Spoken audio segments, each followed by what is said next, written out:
Hello, welcome everyone. Welcome. Today we're going to do Skirt's story class and get this out of the way. You're like spaced out city over there. What's up with you today? Alright, hold on.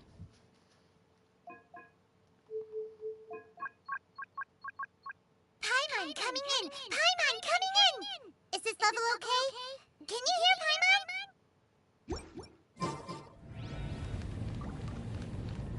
You feeling okay?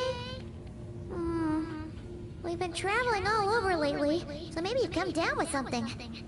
That's it. We're getting Baiju to check you over.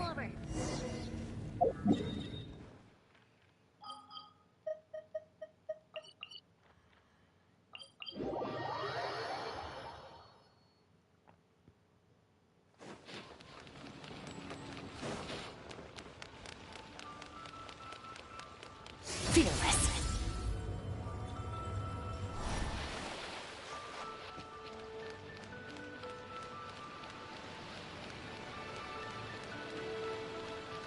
Fearless. Oh. Baiju wasn't in his shop.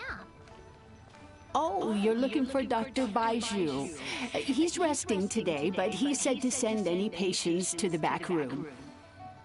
Ah, okay. Thanks. We'll head on through.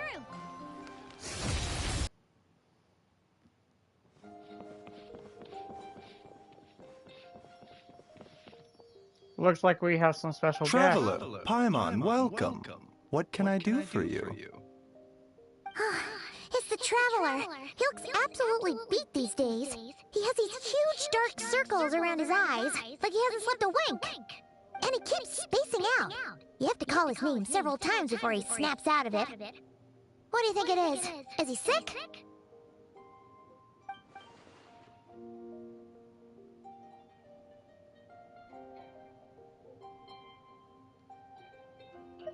Very peculiar. In all the time we've been acquainted, this is the first time you've come to me with a health complaint. Come, let me take a look at you.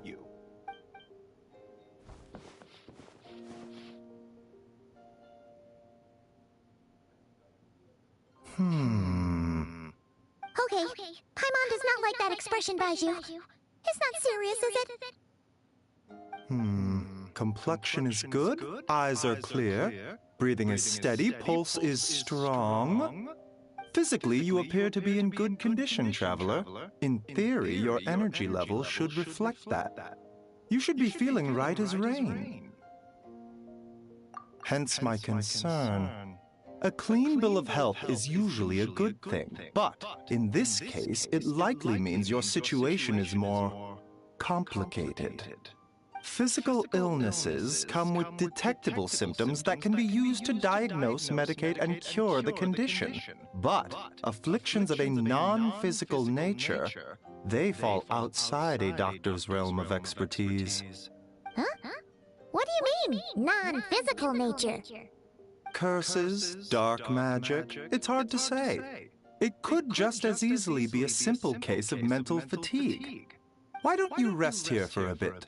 Whatever it is we're dealing with, clues to your condition are sure to reveal themselves in time. Once we know the root cause, we can administer the right treatment. I've seen my fair share of mental stations to start with someone calming increase. A good night's sleep and a good meal will do the world of good. In the meantime, Changsheng and I will review the relevant literature for afflictions that present with mental fatigue. Sorry. Still, we're not experts on this kind of thing. I say we should strongly consider calling a specialist as soon as possible. Oh, must be a rare condition if not even Baiju and Changsheng have seen it before. Well, all we can do is take their advice. You look like you're about to collapse anyway. Just get some rest. Paimon will be right here by your side.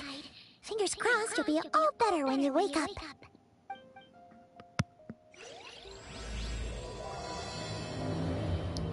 whispered between stars and night.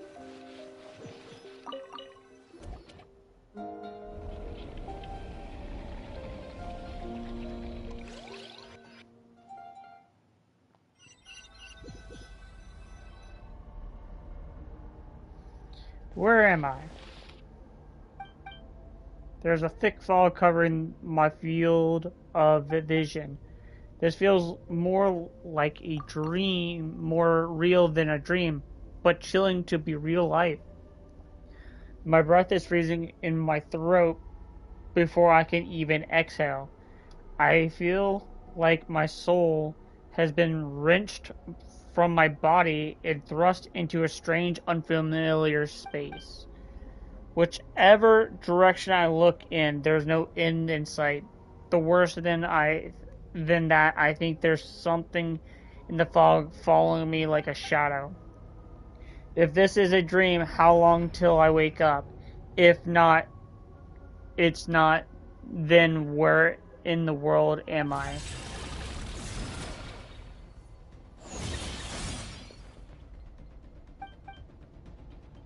What in the something just pierced through the fog and stabbed me in the back, but there's no blood. There's a strange light coming from the wound. I see a familiar looking spike retreating back in the darkness deep inside. I feel like part of me is missing over me.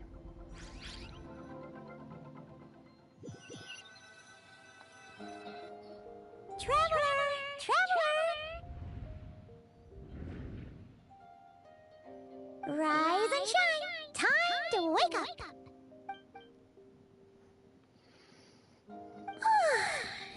For once, you're making Paimon look like an early riser. It's already afternoon. Hopefully all that sleep did you some good. Feeling any better? A cut? What? Did you scratch yourself in your sleep? All right, let Paimon take a look.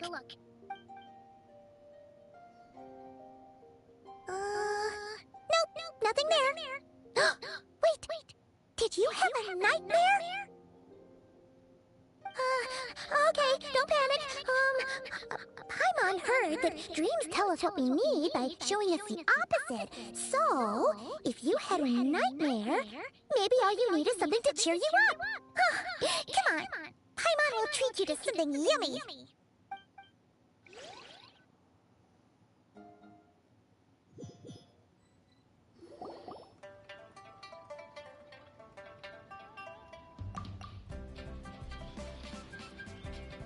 What? So, in this dream, you were trapped in a weird place with thick fog everywhere, and then a spike came out of nowhere and stabbed you in the back? Oh. Okay, well, that's a new one. Are you sure it was a dream? Because from the way you describe it, it sounds like you were really there. But then again, you woke up right where you went to bed. And you were definitely in a deep sleep this morning. Then, it's decided. Paimon will stay up and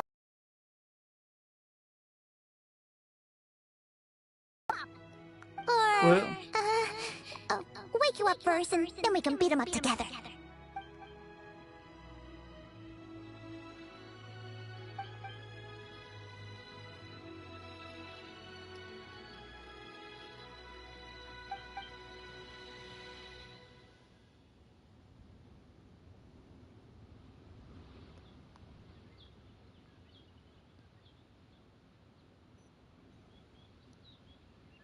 Something is missing. Did you just say something? Did you hear that too? The flesh remains whole, but the soul is incomplete. Left unresolved, the mind will wither away along with it. What the? Wait! Paimon remembers you! Your child's master!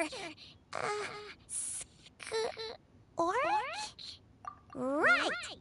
What are you doing here? The last time we saw you was at the Primordial Sea in Fontaine, right? But then we left and never learned where you went after that. child's been looking everywhere for you, by the way. What brings you to Wamin Restaurant of all places? You came here looking for us?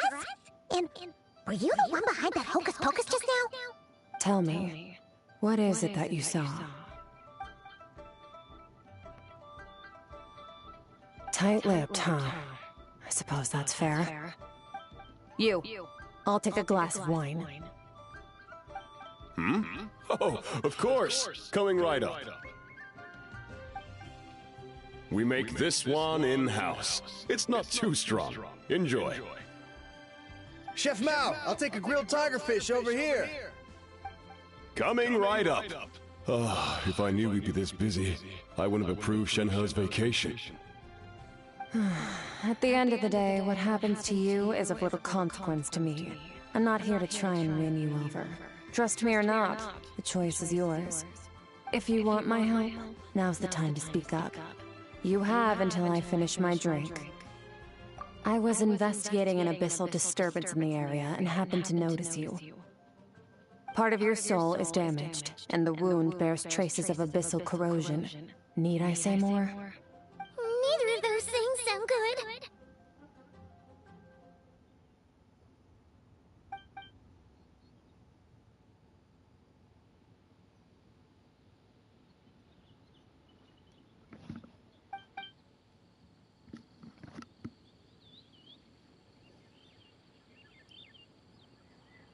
Well, should we trust her? She mentioned an abyssal disturbance. Maybe that has something to do with what's going on with you. But we could always find a different expert on the abyss to help us out. Yeah, and that thing she said about your soul being damaged is scary, Paimon. Definitely something we should fix sooner rather than later. Skirk's an interesting one, that's for sure. But from what Child's told us, she doesn't seem evil, at least. 1, 2, 7, 10. That'll do. Well, have you made up your mind?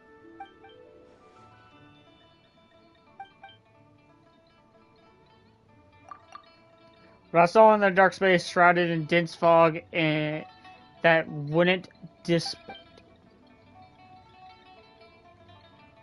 So that's all we know, Miss Skirk. Ma'am, can you help us? So, you couldn't disperse the fog. I understand. Come find me in the Guili Plains when you're done here. Oh, and I left cash for the drink on the table.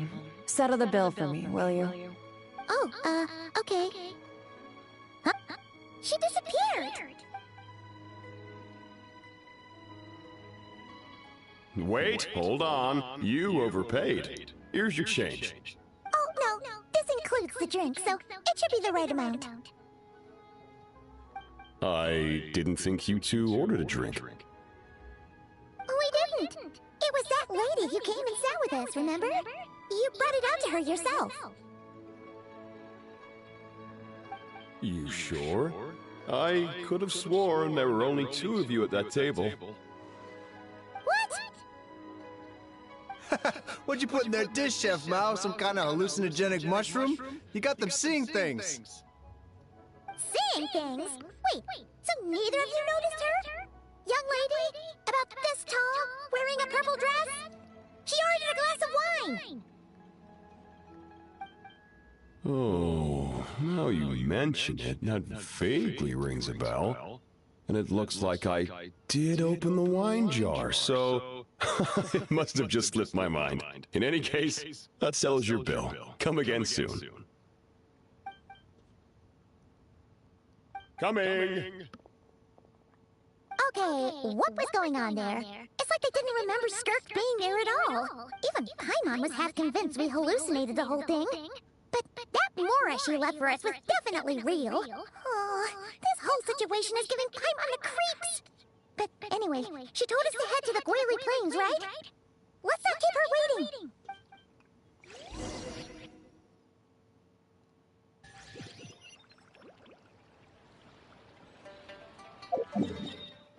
Oh.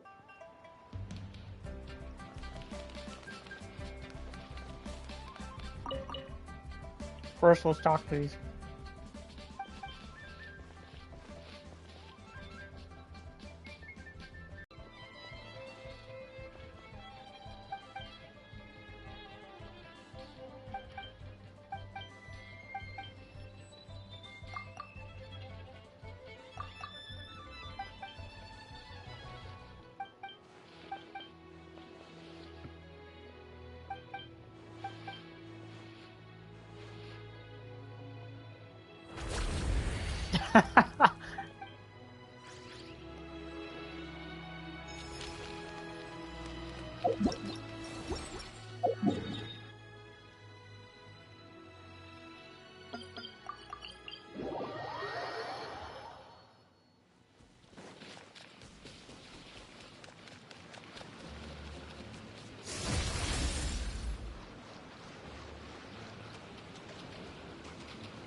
Fearless.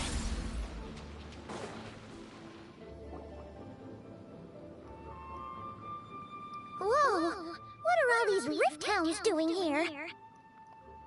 Huh. Looks like they're collecting something. What?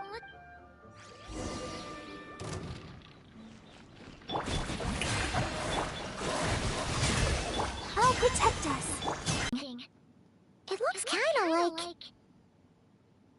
Yeah. What is going on here? From the moment they are born, all beings with great power have an impact on this world. Even if their body is sundered and their soul extinguished, their influence remains. Gods are the most common example of that. The remnants of gods who fell thousands of years ago remain buried deep within the earth, carrying within them a warped will and a dark curse. Together, these remnants form what you call god remains, and it appears that some of those sealed here were dug up and removed. There are traces left, but they're fading fast.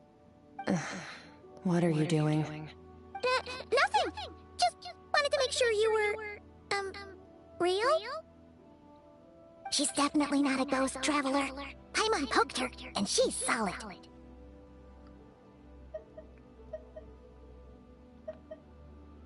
Your life hangs in the balance, and that's what you're fixated on? Strange set of priorities. It's just a trick to avoid being perceived. If someone notices me, those memories are erased. Simple as that.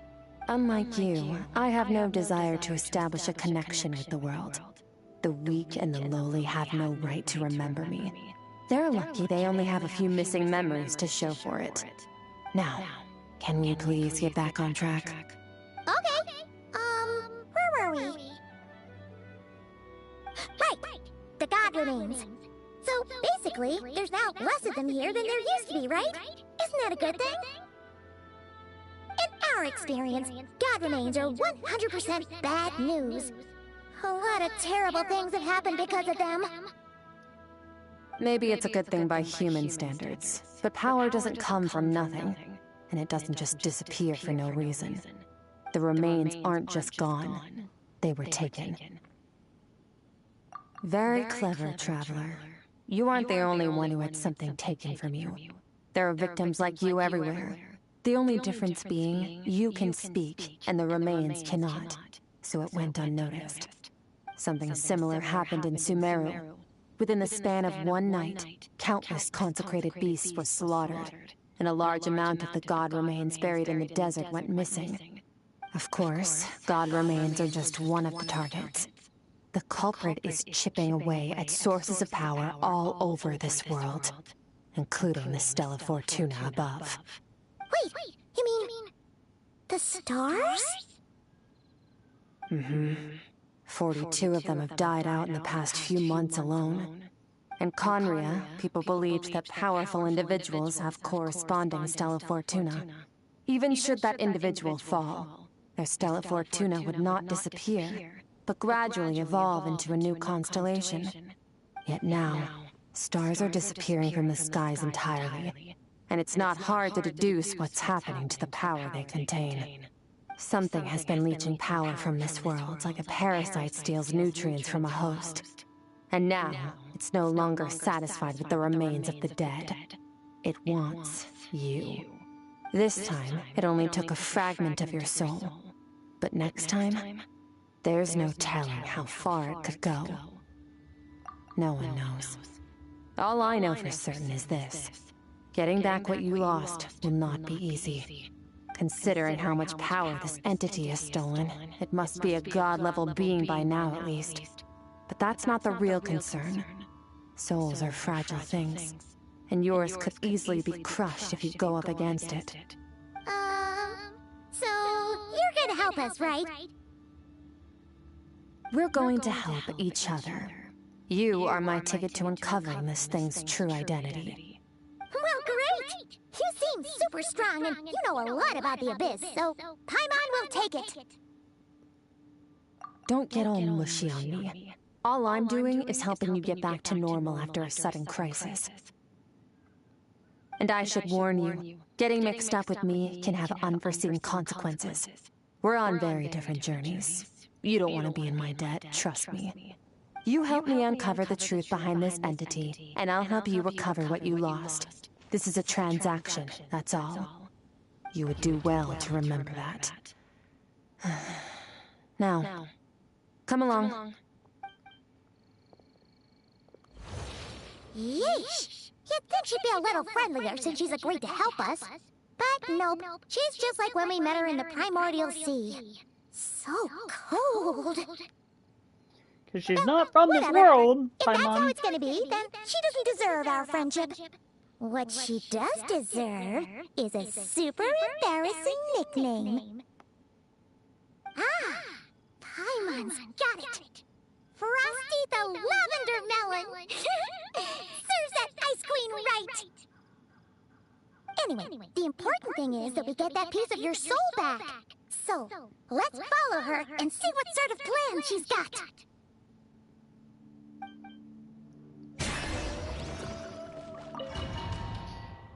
Okay, so we're going to a different world at this point.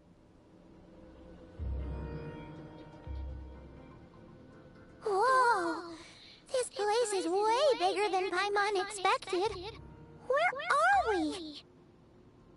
This is where I live. I suppose it's the closest thing I have to a home here. It is. I brought you here because time flows differently in this place.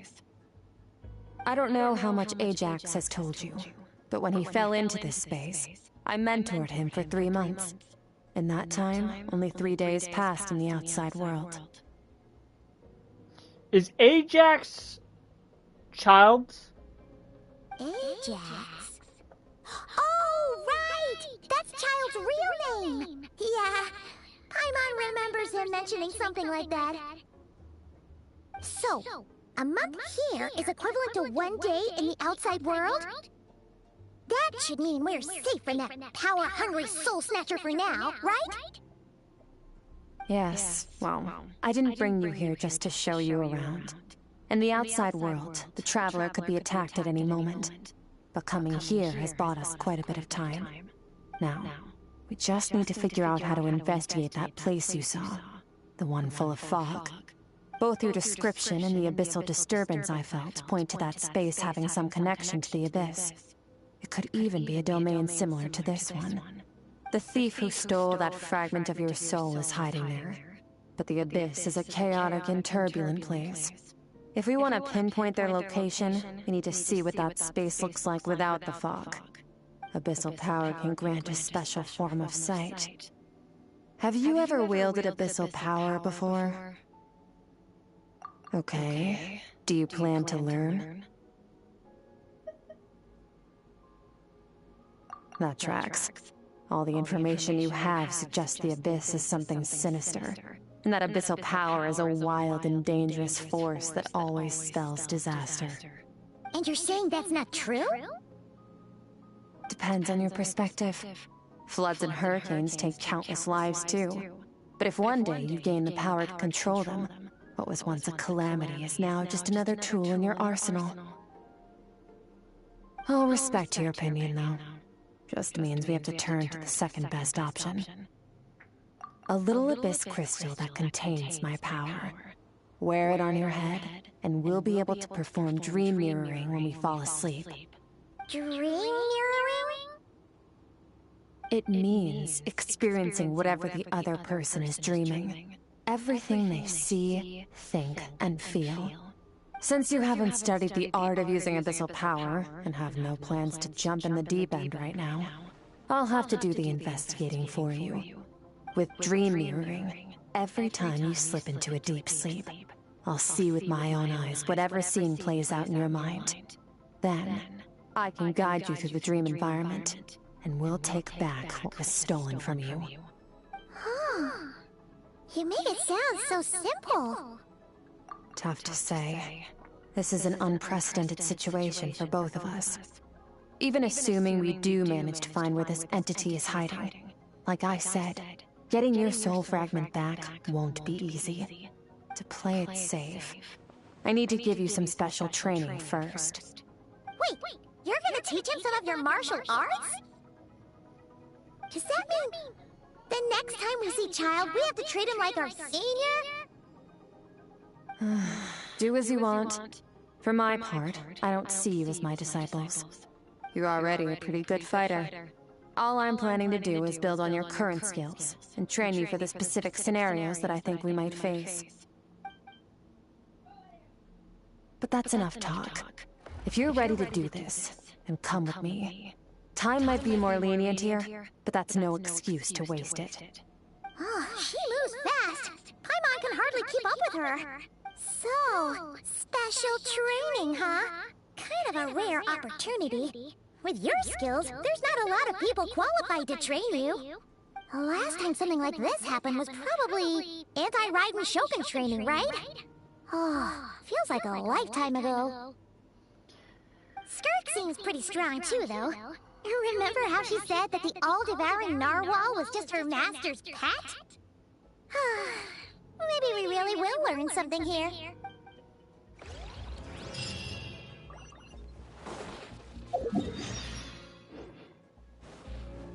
Oh, you can't go anywhere. No, I wanted to explore the area.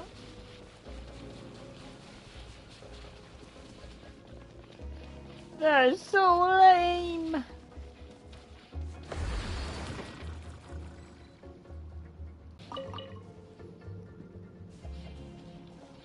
Ready? Bring it on!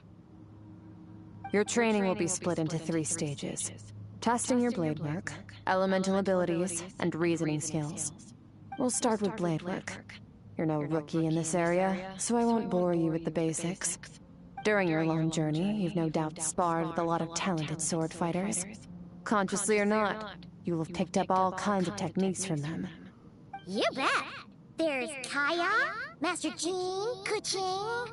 Oh, and Kazuha, Ayaka... Yeah, we've met sword masters like you in every nation we've been through. You sparred with a bunch of them too, right? Nice to know it's all gonna come in handy now. Don't get too smug. In sword fighting, techniques alone are not enough. You need a cohesive system to bring it all together. A style or school of fighting. To use the human body as an analogy, your style is your skeleton, the foundation, the framework. Techniques are the muscles and other flesh attached to the bones. This is where your strength comes from. Improving your sword fighting is like growing that body. If your frame got bigger and taller, but you didn't add any muscle mass, you'd be weak and flimsy. Then again, if you packed on pounds of flesh without a big enough frame to support it, you'd end up bloated and unwieldy. You need to do some introspection. Take a good, hard look at your past experiences, and figure out which parts of what you've learned are just techniques, and which parts can be used to form your own system of blade work. Only then will you get the full utility out of all your thoughts and observations along the way. Only then will every strike you deliver make perfect sense. Wait, is that it? Paimon thought you were gonna teach him some cool new moves. Like when you went swoosh and opened a tunnel to another place. One day, you'll reach a new level of power where you realize that even that's as basic a trick as any other. But right now, our sword styles are so wildly different. that teaching you mere techniques is pointless. There are no shortcuts in the pursuit of power. Failure is your best teacher, and rigor is your coursework. That's all I have to say. Time to make a start. Train until you're satisfied with yourself. Now focus. Destroy the crystal columns as swiftly as you can.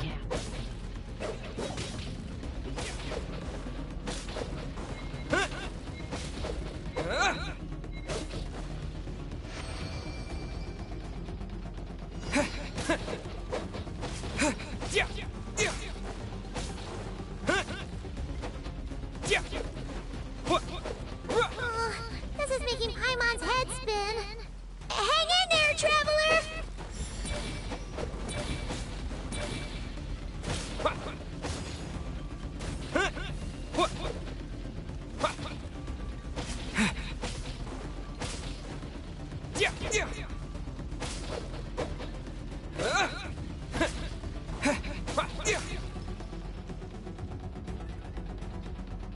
Okay.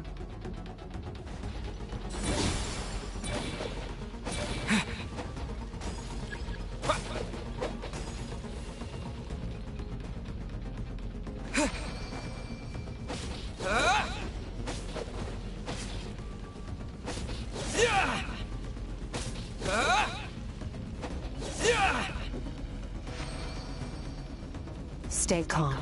Use your head. You have to keep it together.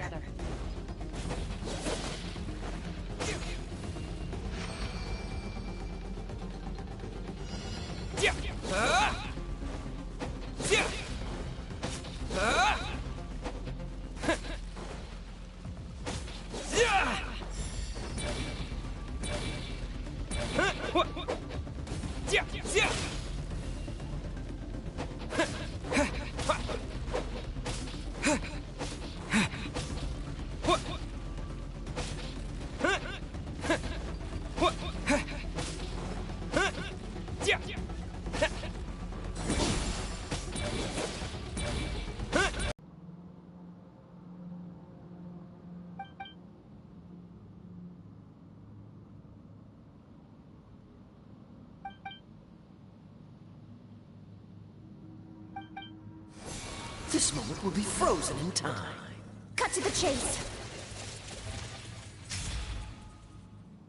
Consider a moment of true mastery that you've witnessed in another person, and ask yourself, what lies beneath the surface? What's their guiding philosophy? What's their... Now take that and practice. This is the only path to true growth. Step on up.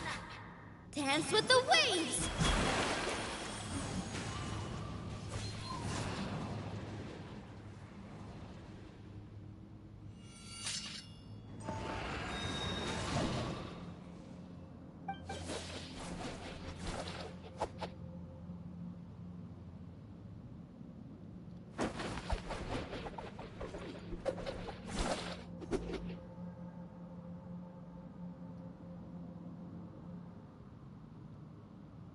If you start to tire, empty your mind, but do not stop.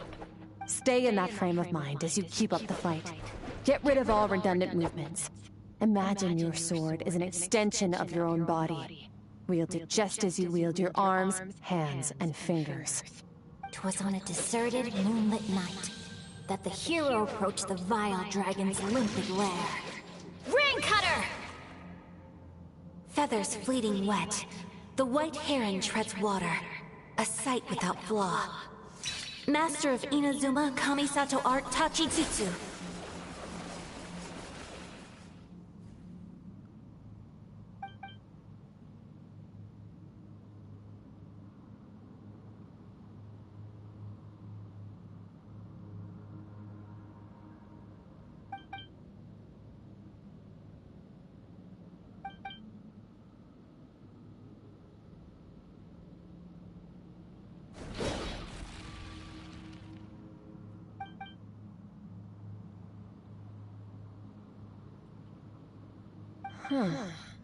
Looks like you've made some real progress. That concludes your training session. Awesome! Paimon knew you could do it! How do you feel?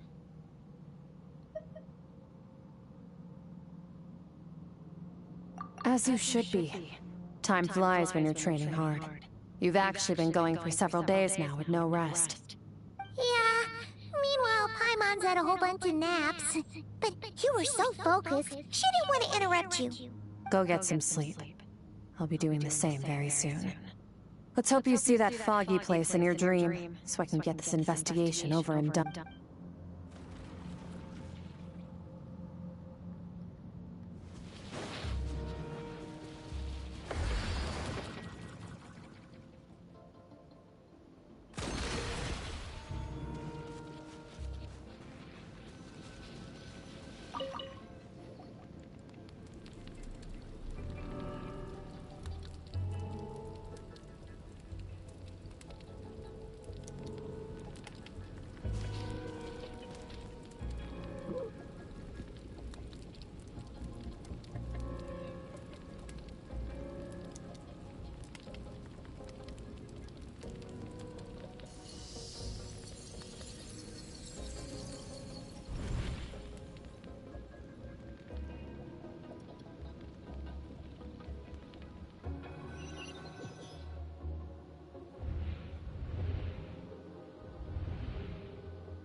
What is this place? Have I been pulled back into place again? But Skirt said would kick in when I fall asleep. So why am I back here? No. On closer inspection, this isn't the same dream last time. It's dark and gloomy, but there isn't that chilly fog that made my hair stand on end. Hold on. If the dream mirror is a two-way process, maybe I'm seeing inside her mind while she's exploring mine. If this is her inner world, it's pretty blank. I can make out the sound of the flowing stream, but other than that, it's so empty. What's that? What's a strange-looking creature? Where did I come from? I think I want Speed to follow it. Might as well see where it leads.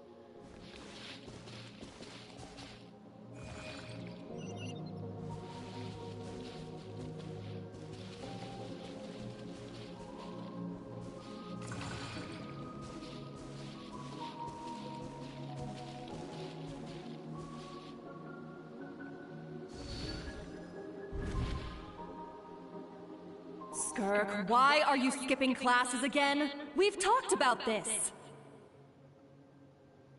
'Cause he's a crabby old man, and he's a boring old man. I don't like going to his classes. Excuse me. You shouldn't talk about your teacher like that. It's very disrespectful. All right, let's not get into a big fight about this. Skirk's learned what she needs. There's no point forcing her to sit through more classes if she doesn't want to be there. But I'd still love to hear about what you got up to yesterday. Why don't you tell your dad all about it? I went diving, and I saw this huge fish. I never knew they could get that big. It looked kind of dumb, though, with that stupid big fat head. I tried to shake its fin, but it just spat water at me. Oh, and today, I'm gonna go to that prairie up north. There's supposed to be this giant bird there that can spit fire. I bet if I climbed on its back, it could fly me all the way to the stars. Then I suppose your old dad should get one as a pet too. Otherwise, how are you gonna hear me call you for dinner up there in the stars? When it's time to eat, I'll come back on my own, Zilly. Anyway, gotta go.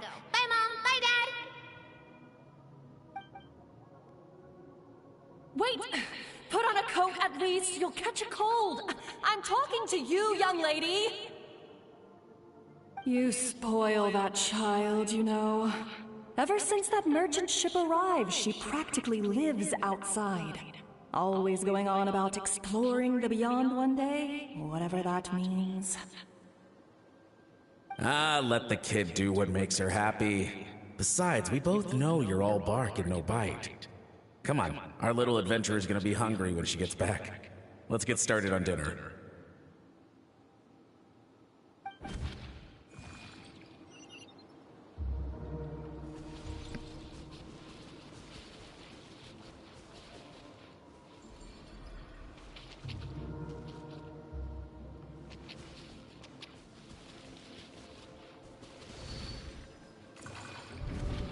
The stars shimmer high above. But what lies beyond the stars? Mountains as far as the eye can see? An endless snowy plain? Or maybe buildings taller than the sky, like the people from the merchant ship said. I can't be the only one asking these questions. The universe is fascinating. If only I could meet some other people like me. We could set sail together and explore every corner of the world. I'm sick of being a kid. There's so many amazing things out there, and I'm ready to see them all. But for now, I'm starving. Better get back.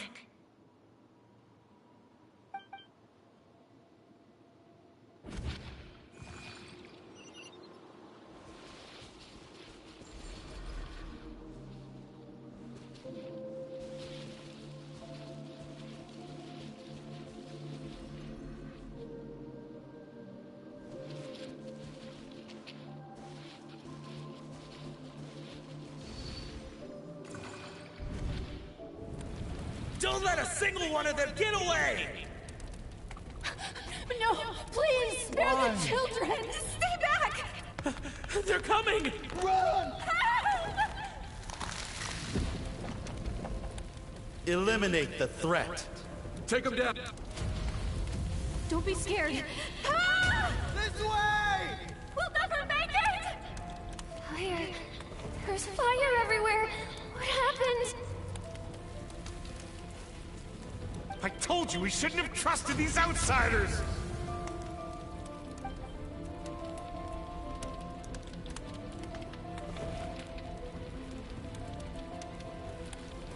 Why are you doing this? What did we do to deserve this? We welcomed you with our finest food and drink, showed you the best our home has to offer, gifted you cloth dyed by our own hands. And this is how you treat us? Run! Save yourselves! Captain, Zone 3 is clear and we have Zone 2 surrounded. Begin extermination. Remember the orders from upper command. No one is to be left alive. Rest assured, sir. We have enough munitions to annihilate these savages and burn their entire civilization to the ground. Excuse me, what? Good. The only ones who put up a real fight are that man and his wife, correct? What's their status? We shot the man in the ankles and the wife broke her wrist attempting to fight back. They won't be doing much more fighting. They're holed up in their home for now, but they won't last long. To prevent them from making some kind of last stand, we're planning to clear out the other zones first so we can send a bigger squadron to surround them. Well, well. Turns out some of these beasts do know how to use their claws. Now the threat these savages pose will be undeniable. Let them cling to what's left of their lives for a little longer. Once the other zones are cleared, I'll cut off their heads myself. Hello.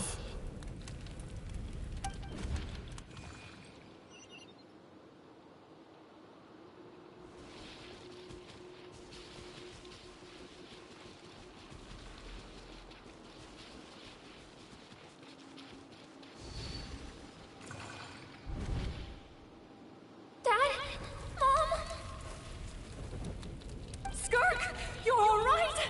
Thank heavens. I'm so happy to see you, sweet girl. But you need to go. It isn't safe here. They'll be back. I'm doing alright, any how are you? second. What happened? You're bleeding a lot.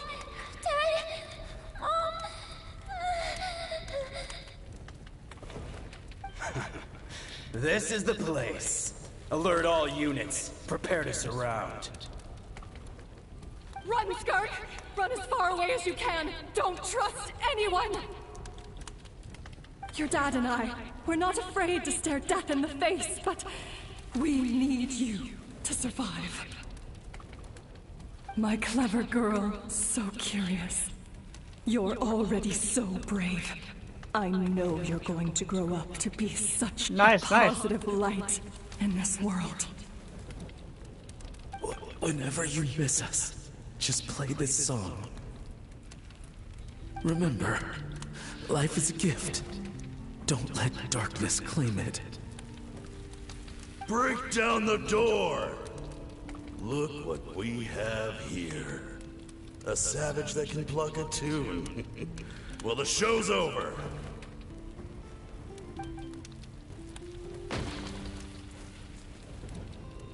You! Stop singing! Shut it! I said shut it or I'll make you! Fine. Have it your way!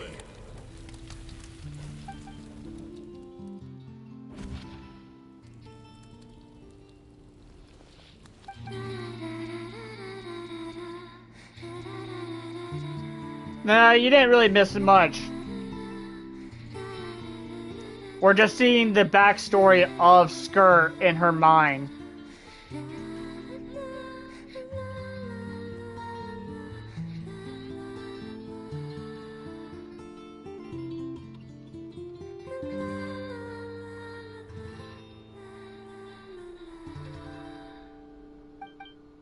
Oh, you're awake.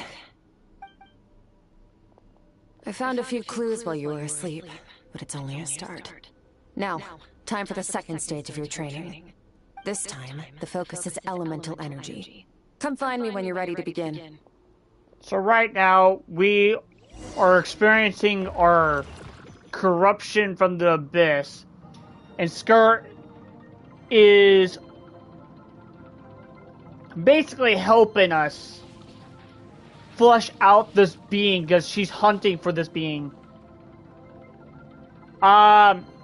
Must be a sad one. She just basically watched her entire village get killed, her parents and all that. Man, staying in the abyss feels so surreal, don't you think? No day and no night.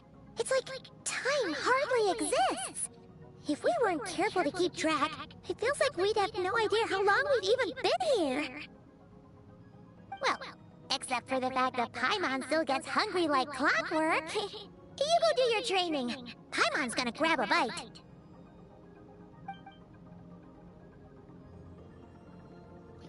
It is. It is. But it's not the saddest backstory. The way I see it, the pursuit of power is divided into 3 stages. The first is mastering the use of standard weapons. Next is learning how to harness natural energy. And after that, you're free to challenge even higher dimensions. The natural energy of Teyvat is, of course, elemental energy. But that's not my area of expertise. I draw from a different source of power. Abyssal power, yes. Also known as the power of the Void Realm. My master, Sirtologi, is a true expert in that area.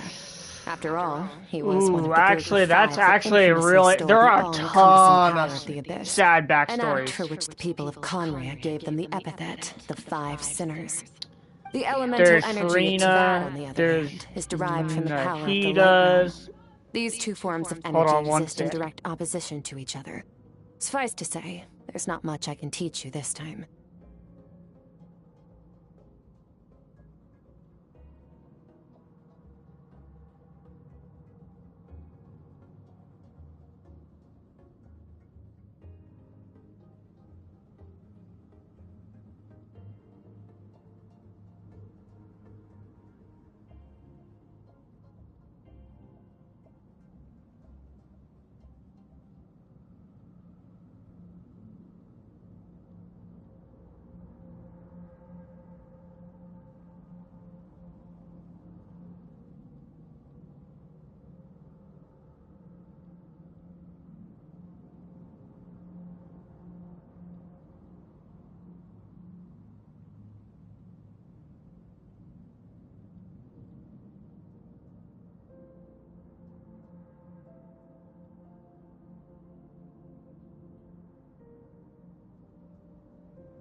Alright, I am back. Sorry about that. I had to go put some medicine on my dog.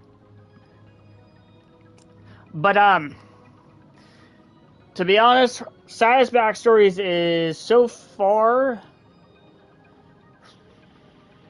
Venti, Farina's,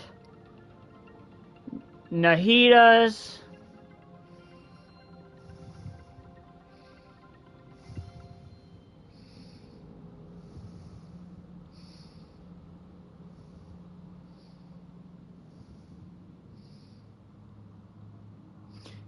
I think those are the three saddest ones. So we'll go from sad to the saddest one. I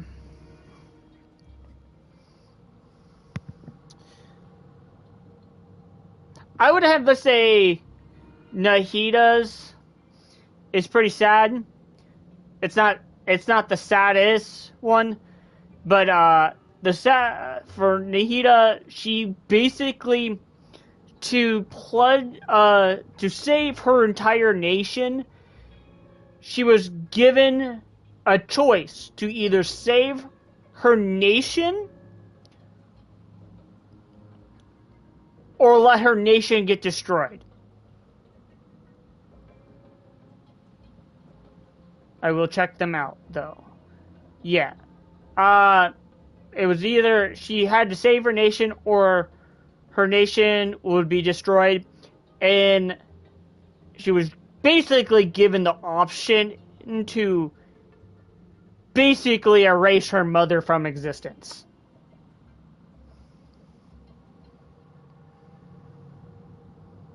No memories, no nothing. Like, completely remove her from everyone's mind to save her entire nation.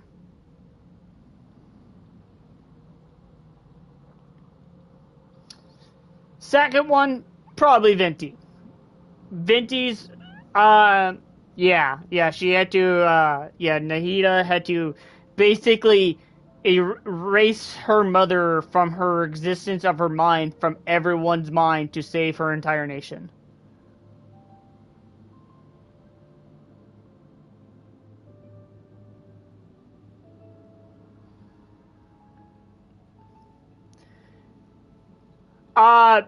Because her mother was connected to some forbidden knowledge that was leading a curse corruption throughout the land.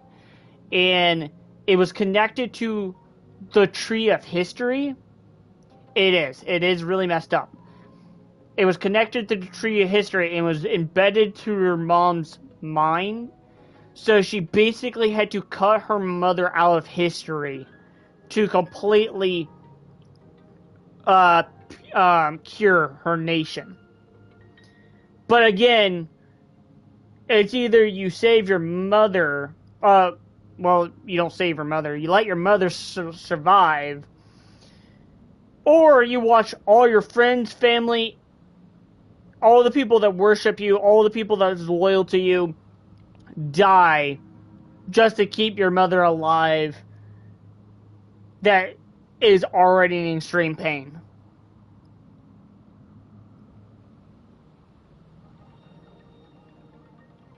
Venti's backstory, though, Venti was a spirit of wind, and there was a barb that came and sang a song to the wind every single time. That is a hard choice, yes. Venti then was a spirit that was listening to his friends singing in the past. In the past, the nation was plunged under a corrupted king and was plunged into war. And Venti's friend died in that war. In his final moments, Venti ended up taking the form of his best friend, which is what you see Venti today as a barb. That's his friend's body, by the way. And to stop the war, basically. but has to live in constant memory, knowing that anytime he looks into a mirror, he has to remember the fateful day of his friend dying.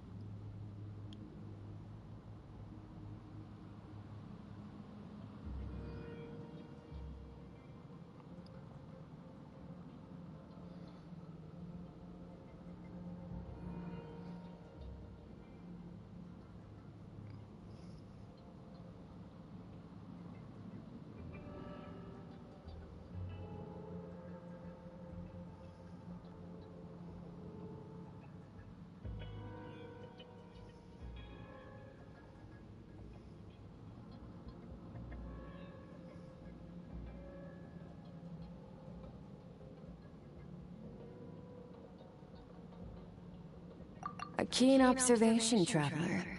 Call it respecting local norms. The Abyss stands in direct conflict with the will of this world. So, to make my life easier, I disguise my power to make it appear cryo-like in nature. It's a technique I learned from some Conrian ruins, known as the Seven Shifting Serpent. If you ever change your mind about delving into abyssal power, I can teach it to you. So I've heard. You seem to have a knack for removing abyssal power. But is purification really what's going on there? Like I said, power does not simply disappear.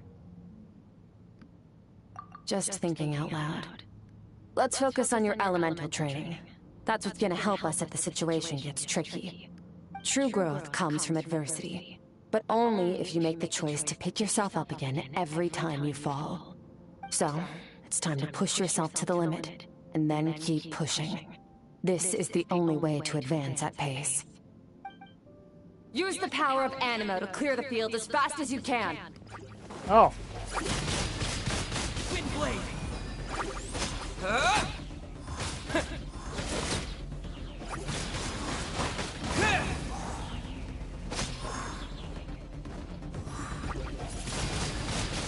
Wind blade.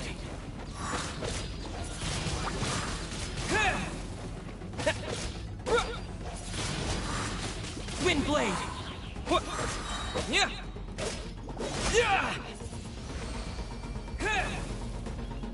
Observe your surroundings. Look for things you can use to tilt the scales of success in your favor.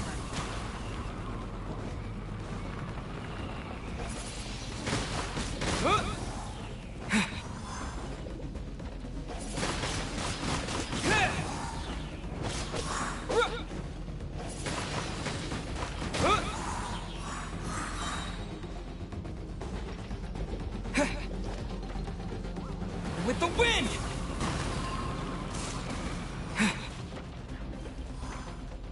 Did I stop? Yeah. Wind blade!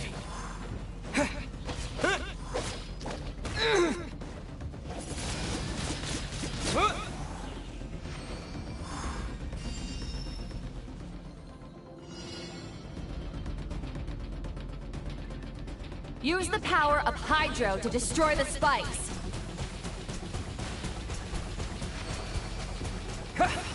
Faster! Don't give them a chance to strike you. You need to be quicker than you were in your dream.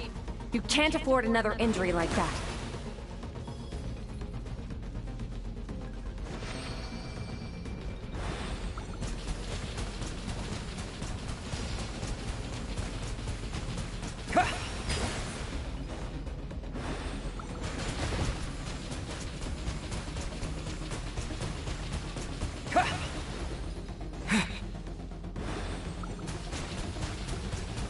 Water jet! I do not like the Hydro Traveler at all.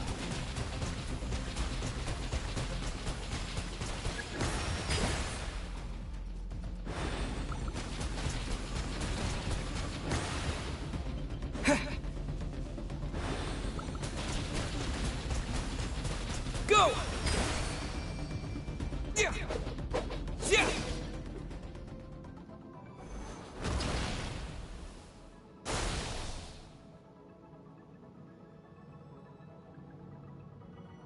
You need to understand what makes you special. The ability to wield elemental energy without a vision and switch between the elements at will. It means your aspirations need no approval from the gods. Your power is not bound by the rules of this world. So be bold. Do not be afraid to chart your own path.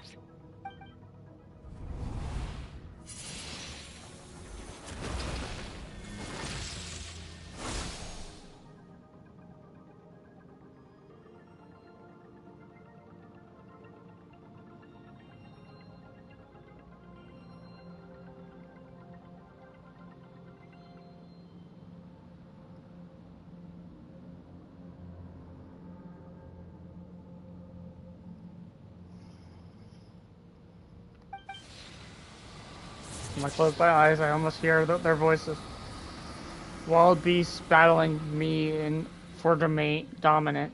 It's more like saying hello to an old friend.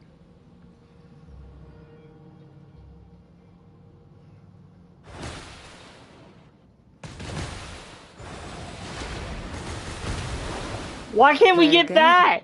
It seems you've Why reached a can't we deeper get level of that as the connection with Hydra elements. ability? Long enough for you to lose yourself in your training, which is a good sign. Relentless practice with the elements has drained all your strength, but it's also what allowed you to make progress. Get some rest. When you wake up, we'll proceed to the final stage of your training. I swear, Mihoyo needs to like really change some of these skill sets for the Traveler. It's just so unbelievably unhealthy. This game, like, they like dog on Traveler so much, and I wish they just fixed it and made Traveler better. How do you know about Genshin Impact? I don't know anything about it. How do you... Alright, so... How Genshin Impact... Alright, hold on. So, how I ran across Genshin Impact and how I learned about Genshin Impact. I ran across Genshin Impact like the first time the game came out. I played the game, just couldn't really get into it. Really, to be honest, because during the time I was going to school, I was working, I was playing like Destiny, I was playing all these other games, so I didn't really have the time to like sit down and play Genshin Impact. After I graduated, I was able to sit down and play Genshin Impact, and all the story of the game actually is just right there. You got, when you first start the game, you got Mondstadt story quests, you got Leeway story quests, you got Inazuma story quests, you got Sumer's story quests, you got Fontaine story quests, and then you got Natlan story quests. Okay? Then you have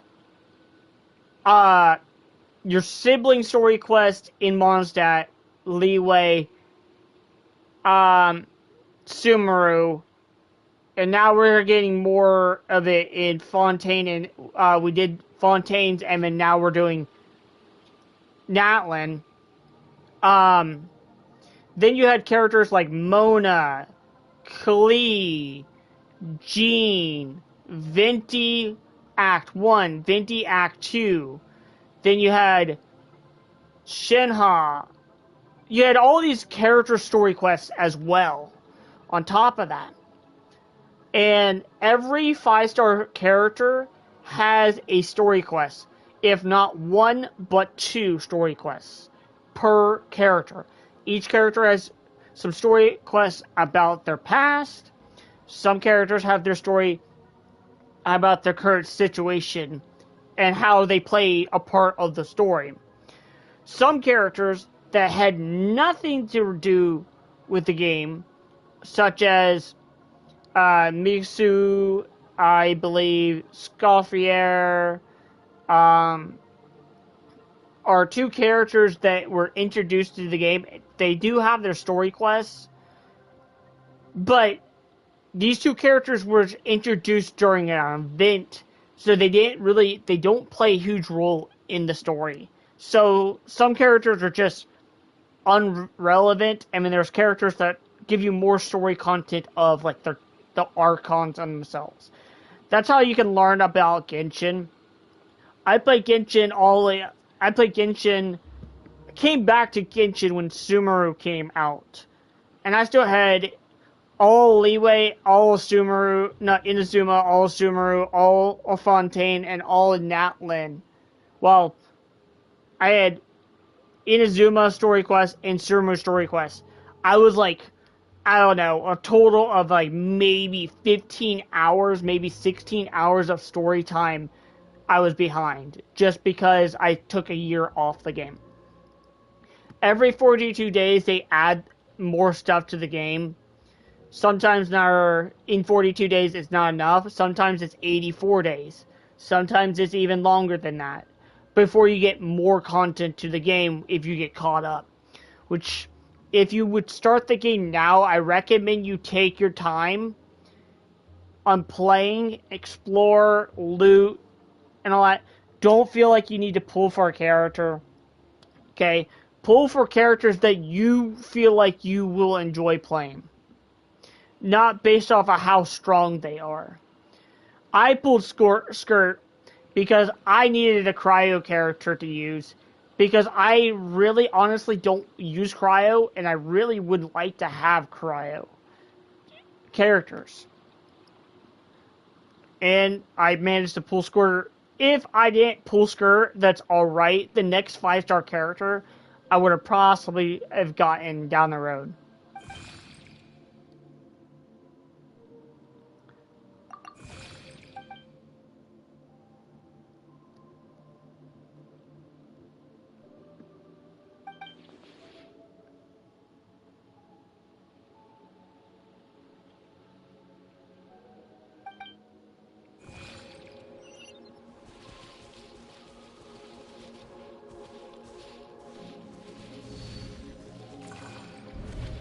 What is the secret to power? Longing, hatred, self-preservation. No, it is fear. The fear of losing those you love. The fear of watching your home burn. Fear of loneliness. Fear of death. Fear is the source of evolution. It forces humanity to adapt to their environment and overcome hardship. It is in the process of prevailing over our fears that we surpassed first ourselves and then the rest of the world. That fear is now part of you. It calls on you to evolve. And it is time to answer.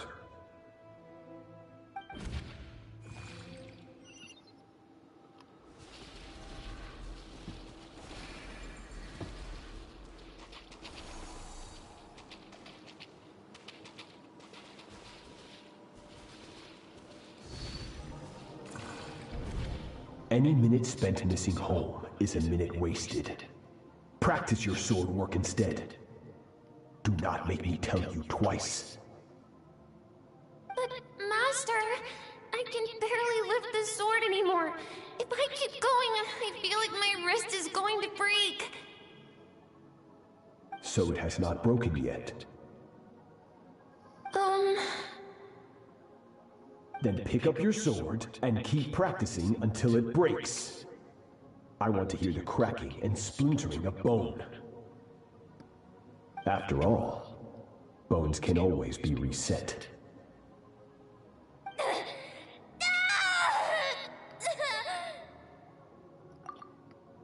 Good God! She practiced swordplay until her hand broke.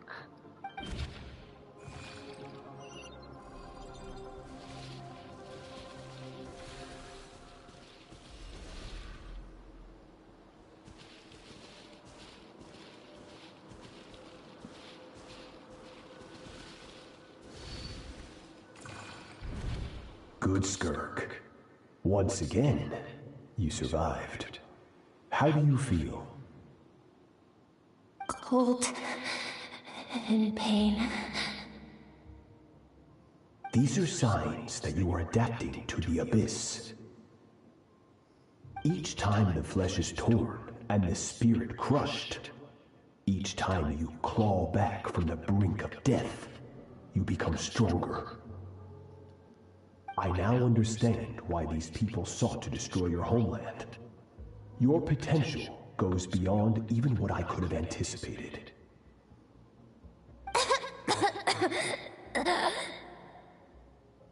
But you still have much to learn in your pursuit of strength. Your mind is rife with distractions. From now on, I shall show no mercy in your training. You must learn to shut out all the pointless emotion, crush the self that makes you weak, and become master over your physical form. Get up, skirk. Wipe the blood off your face. Cut away the rotten parts of your flesh. And mend what is broken. Then take up your sword.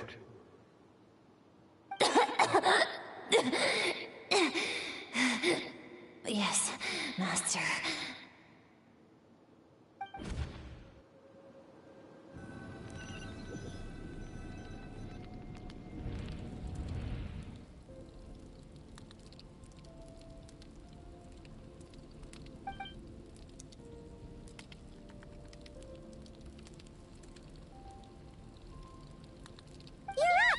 Hopefully you got some good rest. Skirk said to tell you that she's ready to start the final stage of your training whenever you are. Also, by the way... Want to head over now? Or did you want to wait a little? By the way, this is the new voice actor for Paimon.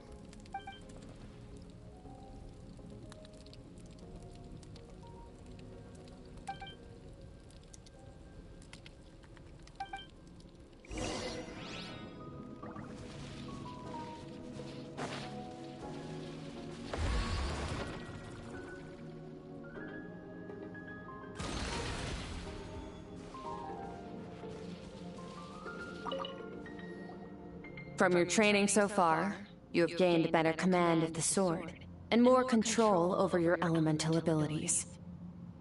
That's only part of it. Experience is the real teacher. Your journey, the friends you have made, the dangers you have faced.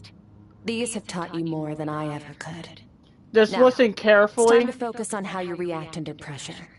You must be able to think rationally, even in unpredictable combat situations. To simulate this, I'm going to attack, and you're going to block. Ready?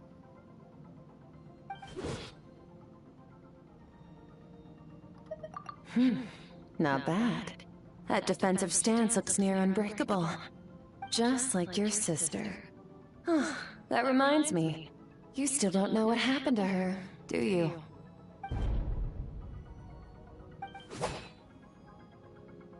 Hey, no fair! That's cheating!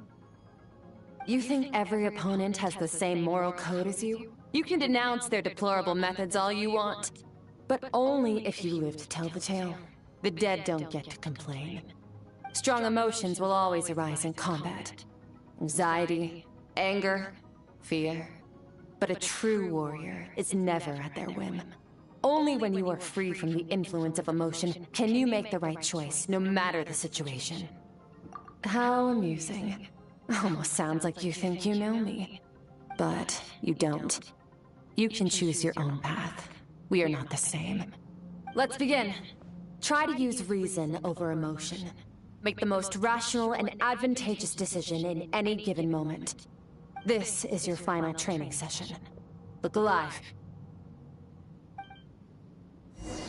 Same drill as before, but this time I'm going to interfere. Hold your focus. Oh.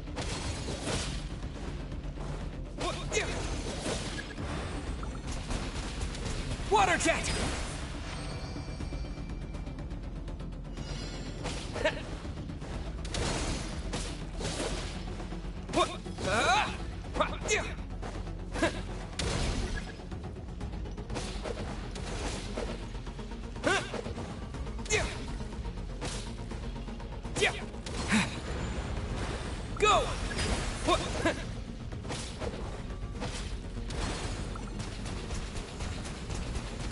If it... Oh, no, I'm out of range of that.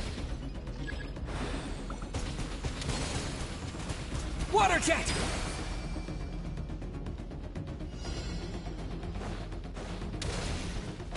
Yeah!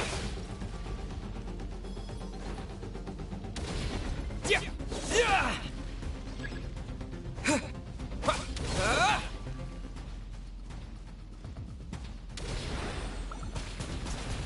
Water jet! Yeah! Yeah!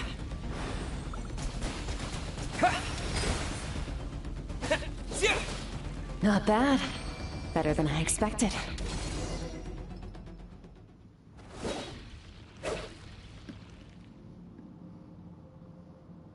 It's not easy to control my emotions.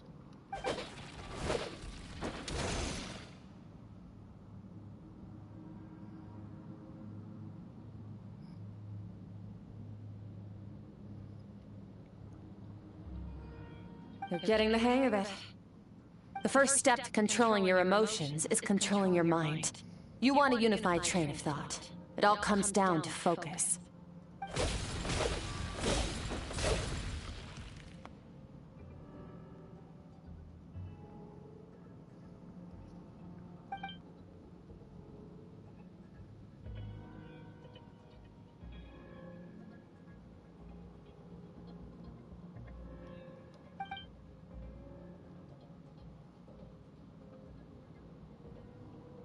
Your mind is rife with distractions.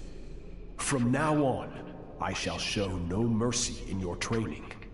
You must learn to shut out all the pointless emotion, crush the self that makes you weak, and become master over your physical form.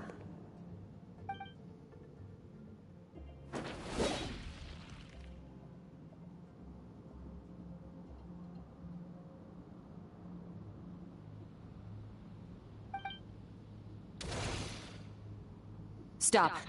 Let's pause here. One look, and I can tell your mind has wandered. That's to be expected. There's a limit to how long a human being can concentrate on one thing. Staying calm and focused sounds simple in theory, but in practice, it's more demanding than sword work or elemental abilities.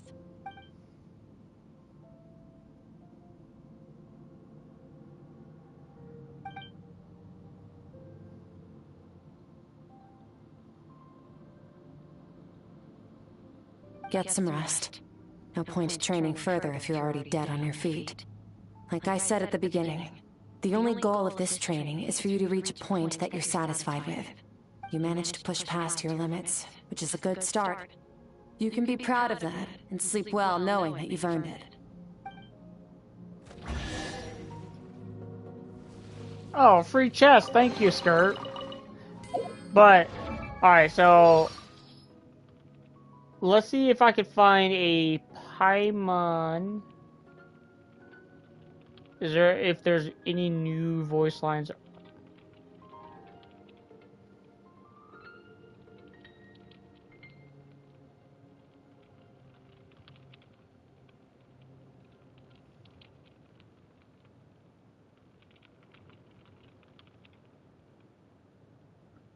Oh. Okay. The Natlanese seem to do a lot of doodling everywhere. Except they There don't you call go. it doodling, do they? They call it, flow something. Phlogiston engraving. But strictly speaking, that refers to the engraving of special stone tablets. What you're talking about is just regular graffiti. Take this one, for example. It basically just says, "You're in Nanatsukayan territory now. Children of Echoes for the win." That's pretty fun. Now Paimon wants in. Shall we do some graffiti of our own? We sure can, but what do you think we should draw? Well, that's easy. A portrait of the best travel guide in all of Teyvat. Now, let's see. Ah, there! Put it right there on that cliff face. So you want me to do the honors, huh? All right then, let me think about this. Yep, first we need to capture that classic Paimon facial expression. Seething with rage. Mm-hmm. Wait, what? Oh, you know what? Forget it! Paimon has decided to find a professional professional Natlanese graffiti artist instead! There you go. And now we're probably gonna hear a Paimon voice.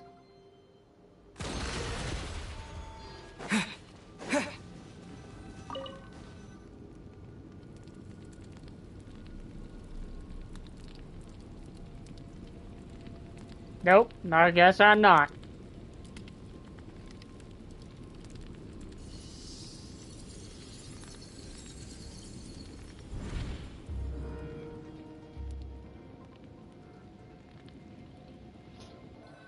Yeah, that's all it is.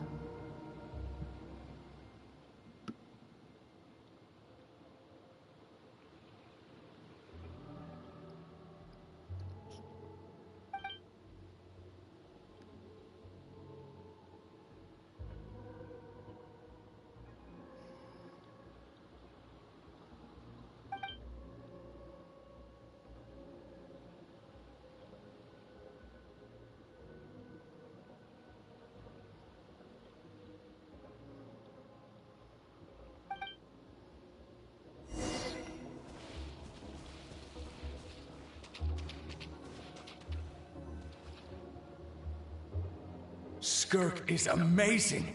She faced down that terrifying giant and cut its head clean off. Oh, she got hurt though, didn't she? I heard it was pretty bad.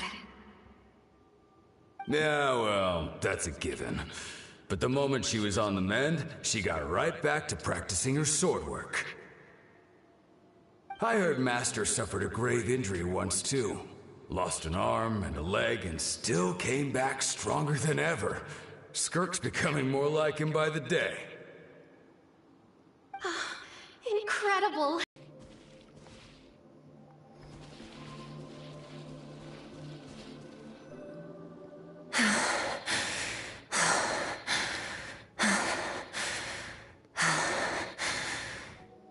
Pathetic. You're not even trying. You're so much weaker than you think. Skirk, have you become a positive light in this world?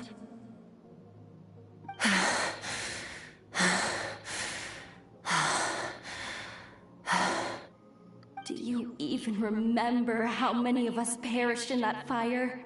How many bodies were left to rot on the scorched earth? Yet you alone live on. Keep your gaze fixed on your blade. You don't deserve to rest. I have so many questions. I just want to jump in a spaceship, explore the whole universe, and get answers from the stars. I just need to wait till I'm grown up. Then, I can do anything. Now, you must bid farewell to who you were in the past, and become someone stronger. Run, Skirk, run! Only death awaits us here. Keep running, and don't ever look back.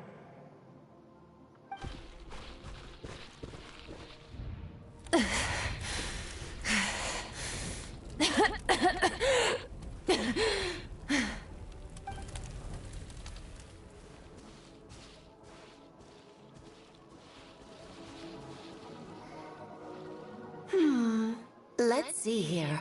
First things first, you need a new identity. Going around telling people you're from somewhere beyond the stars won't do, now will it?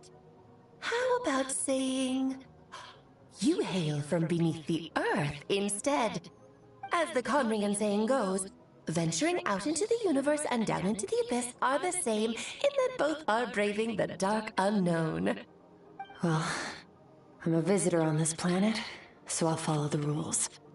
Oh, splendid. That saves me quite a bit of trouble. Let me offer you a piece of advice in return, although it might not be what you want to hear. I know the pursuit of strength is important to you, but taking a moment for yourself every once in a while is never a bad idea. Ignore her existence for too long, and there will come a day when you can no longer hear her voice.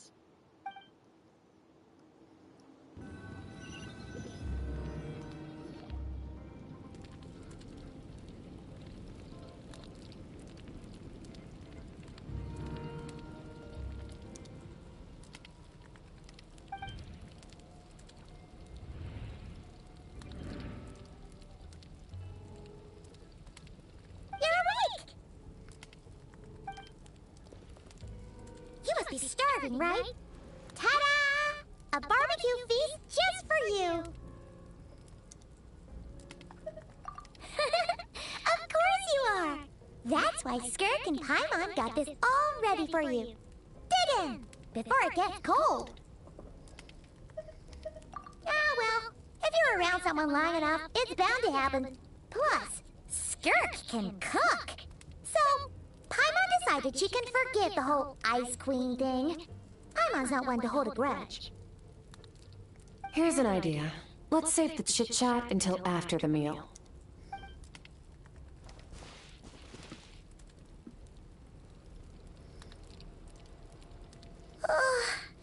So full. Okay, it's Paimon's turn to sleep now. Wake her up when it's time to go.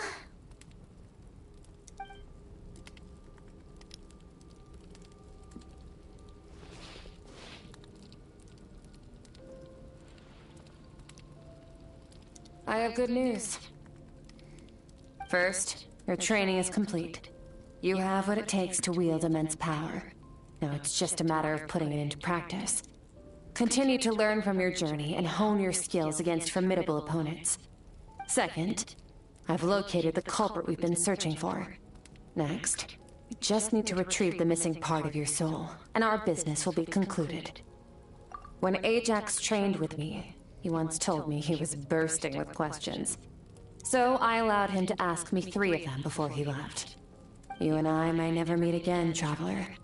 So if there's anything you want to ask me, now's your opportunity. Just like Ajax, I'll answer 3 of your questions. After spending time with Skirk in her world and witnessing her memories, there are so many questions I could ask, but the most important one is, are you really from Teyvat? Okay, not the angle I was expecting. What makes you ask that? Because you're not. If you know how to use the Abyss, you know who I am, you know about the Descenders, okay? You know about the Gnosis, okay? And the fact that your master's pet is a all-devouring narwhal from a different primordial universe, that would make more sense why I could ask you that question. Sorry I didn't tell you earlier, but while we were in the... I saw your memories. This is the first time I've seen Skirk. Guess this is really took her by surprise. I knew that was a possible side effect. Closed off my mind to you for that exact reason. Even with the dream mirroring, you should have seen nothing but endless darkness. So Skirk didn't share those memories to me on purpose. In fact, she tried her best to keep them from me. Wait, speaking of the endless darkness, on my first time there, that was all I saw until that strange creature appeared. Whatever. Must have been a flaw in my execution. I shouldn't be too surprised. Due to some recent circumstances, my self-control has been lacking as of late. Since you've seen what you've seen, there's no reason to hide the truth. All I ask is that you keep it a secret. No, I'm not from Teyvat. I'm from a different planet. And there was a time when I journeyed through the stars. A lot like you in some ways.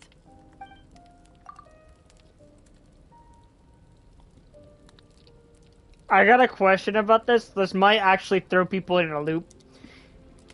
Is it possible that Skirk is our actual sister and not Lemaine? Because Lemaine is from this universe, this world, where we're not. So is Skirk really possibly our sibling? No, we're different in that respect. You're influencing the fate of this world. But me, I'm just passing through. Several hundred years ago, my master, Sertologi, opened the border between worlds and sent me here. But this is not my home. And one day, I'll return to the vast unknown of space. So, there you have it. On to your second question.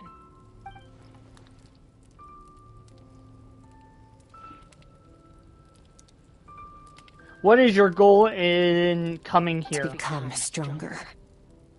For certain reasons, I need to bridge the power gap between me and my master as quickly as possible. But first, I need to understand the source of his strength.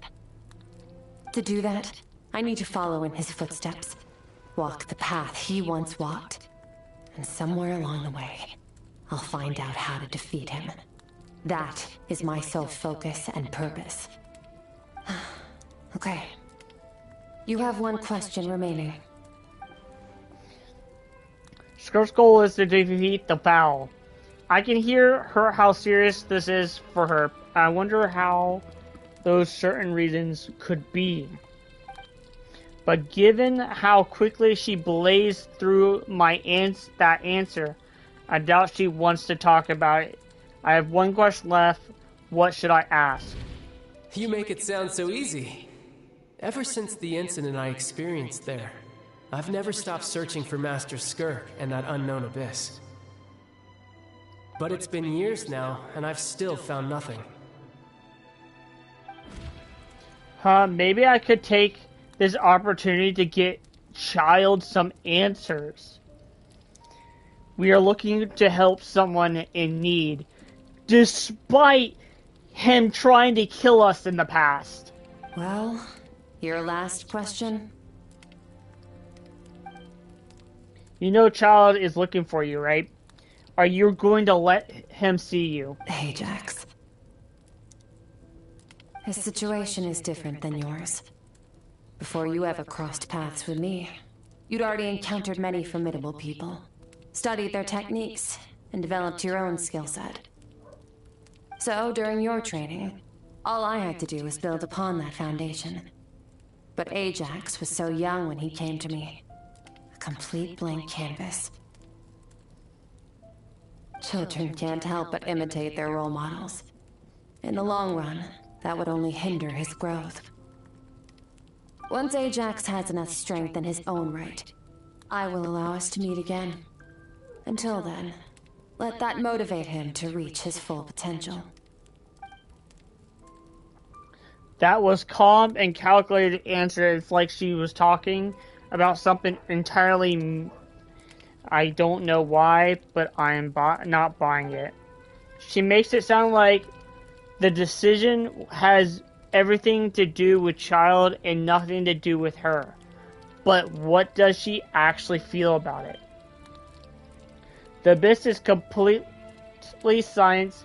This domain must get lonely after a while. Not to mention, she says it's been hundreds of years since she arrived at Teyvat. And even longer than that if you account to how slowly time has passed here. Unlike you, I have no desire to establish a connection with the world. The weak and the lowly have no right to remember me. They're lucky they only have a few missing memories to show for it.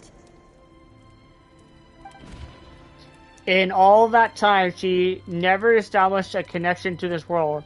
Was it really just because she looked down on the weak? I doubt she gives me a straight answer if I ask. Besides, I already used up my 3 questions.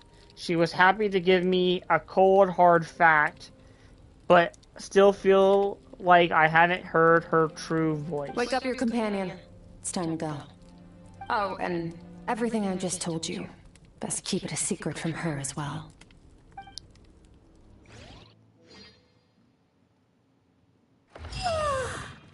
Time to go. Oh, finally. All devouring. Oh boy, where am I going?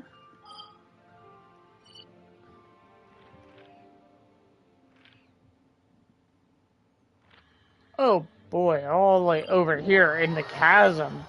Just follow me. I'll open an abyssal rift close to the culprit's location. It will take us to where he's hiding. Oh.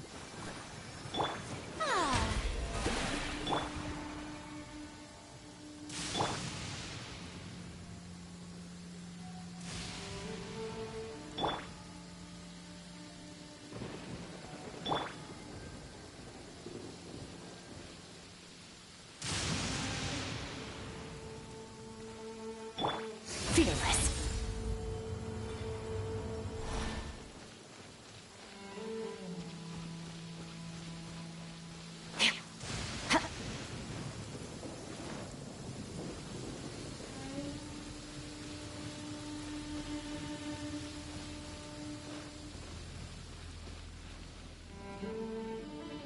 Wait, this is near the chasm, right?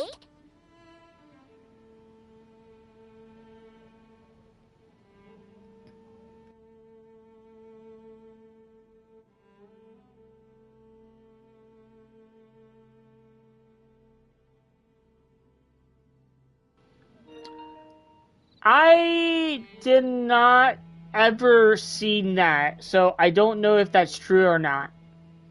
Yes. If we enter from here, we'll be able to reach that place from your dream. You have some experience with abyssal domains by now, but still, this is someone else's territory. Best to proceed with caution.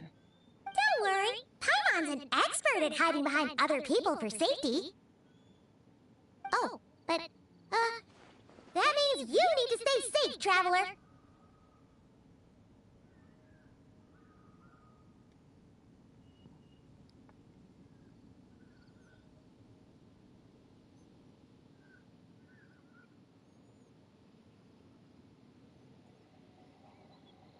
Alright, so yeah, I just looked it up. There is no actual scene of it. That's probably a fan made, because I just looked it up and, there was no, like, actual evidence in the game.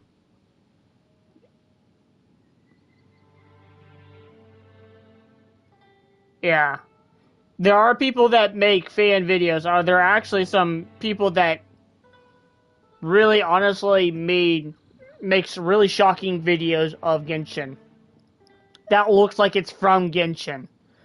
There's actually one where Lumaine is a character using a gun that looks like she's like a legitimate in a shooter game.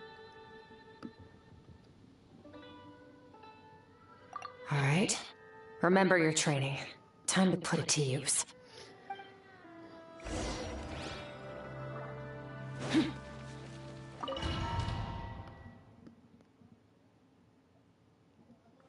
Oh, I get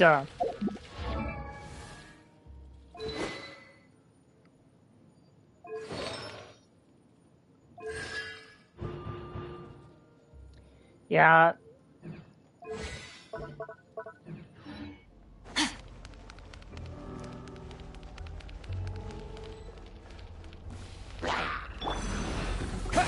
Bombs away! Start! Power.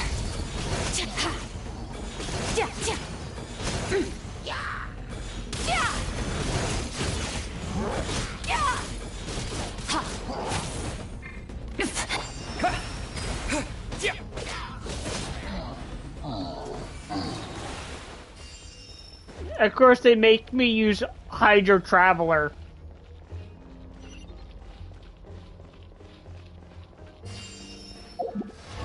Which is the worst traveler in the game.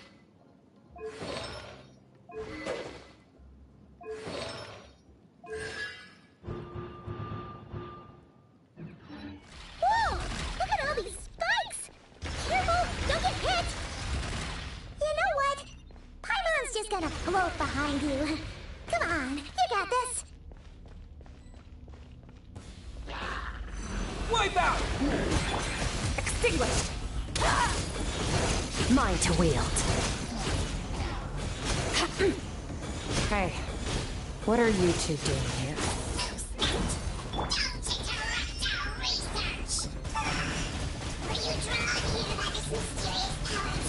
Dusty, like an abandoned house. Let's press on.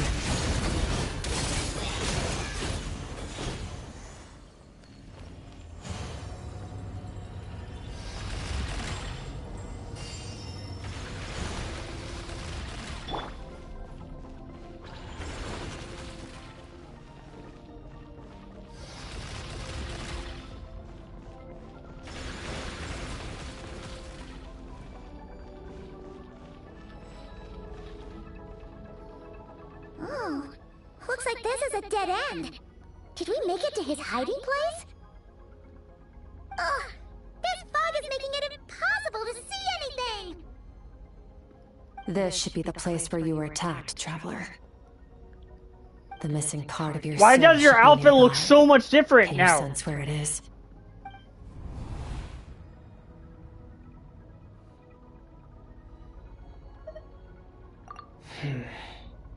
Our opponent must have covered his tracks just in case. Otherwise, you should have sensed it much more strongly. Hold on! Look! The spikes are back! Stay calm. Let's hold back a little. Give our enemy some wiggle room so we can see what we're dealing with. If you're too reckless, we might be playing right into his hands. Our enemy took part of your soul for a reason. It's likely he integrated it into his attack somehow. If we're smart about this, we can track it down.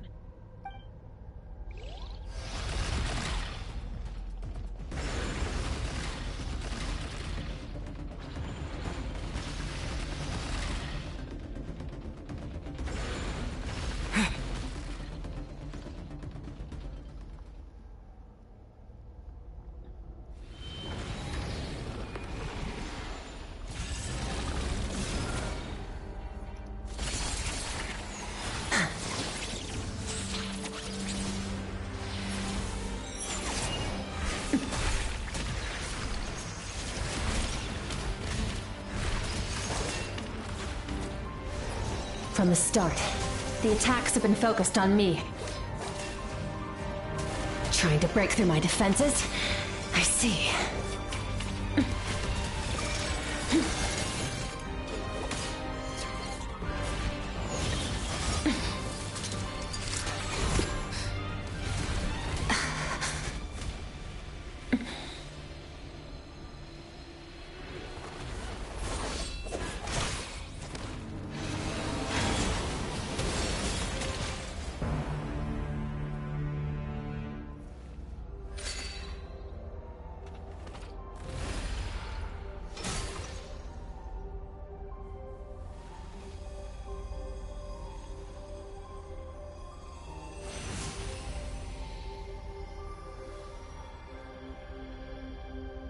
There.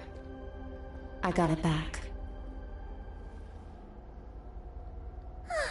Traveler! Skirk! What happened? It looked like Skirk just got...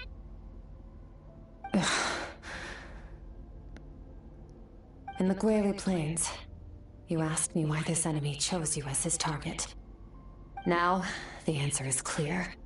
It's not just the fact that your strength is impressive. It's also because of your ability to, as you put it, purify abyssal power. Whatever that actually means. The fact is, that ability allowed him to do something that should have been completely impossible. Namely, break through my defenses and steal my power. So, Scarlet was the real target. No. He couldn't have known I'd come to his domain. He only stole your soul fragment because he knew the value of its power. I doubt he expected it to come in handy so soon. Call it fate, if you want. I believe that's the term they use in this world for arbitrary coincidences like this. In any case, it works to our advantage. Once I realized what he was using that power for, it gave me the chance to get back what you lost. I'll cope. Well, done gorging? Good. Time to answer some questions. How did you get the power of the all-devouring narwhal? The all-devouring narwhal? Oh, of course! Paimon knew that spike thing looked familiar. It looks just like that narwhal's horn! I highly doubt you acquired that power through your own strength. Tell me I'm wrong. You're desperate enough to scour the land for god remains and whatever vestiges of power you can find. That alone proves you wouldn't be able to defeat a creature like that. Which leaves one possibility. You know my master, the Foul, Sertologi. The Foul? Who dares call him Foul? Sertologi. Sertologi! What's wrong? Bit off more power than you can chew? You're struggling to hold a basic conversation. Just a little longer. I'm still...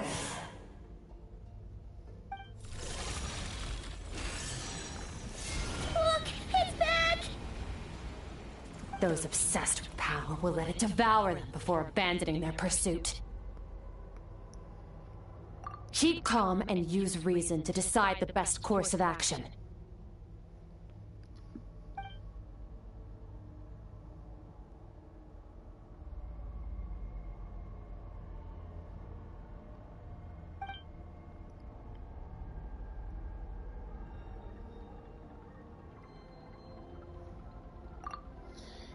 Good understanding his attacks pattern from the fight just now. If we pursue him, our chances of winning are high. Breathing is weaker than usual. If we attack now, I can't guarantee her or Paimon safety to make. But I think we should get out of here. Wise decision. Final victory doesn't always come after a single battle. You've got your soul fragment back, so we both got what we came for. Let the enemy draw breath while he can. It won't be for long. Get us out of here, Traveler. You'll need to lead the way this time. Okay.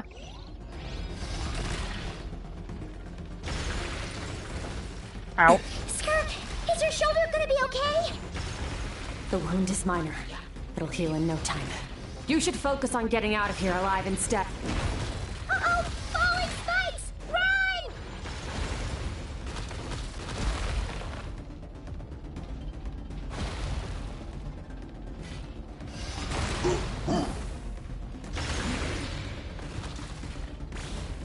I'm just gonna do my simple stroll. Ah!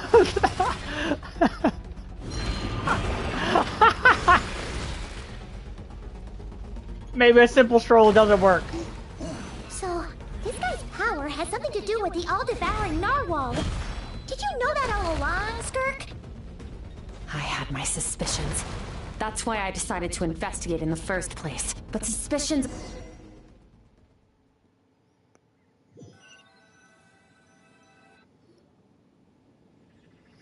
Phew. Oh, we should be safe here, right? I no longer sense his presence. Can't have followed us out of that abyssal domain. Weaklings like him will find that my power is not so easily controlled. He won't be leaving that place until he's managed to digest it. You seem surprised. I suppose that's fair. You've seen but a fraction of what that whale is capable of.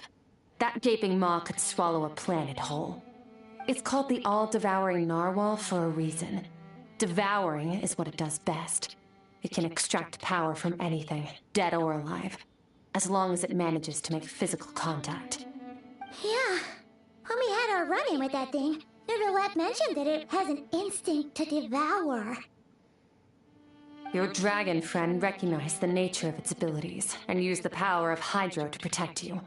That worked because it was in a satiated state, so it was somewhat less aggressive than usual. It's a different story when it has no more power to feed off of. That's when its true voracious nature kicks in.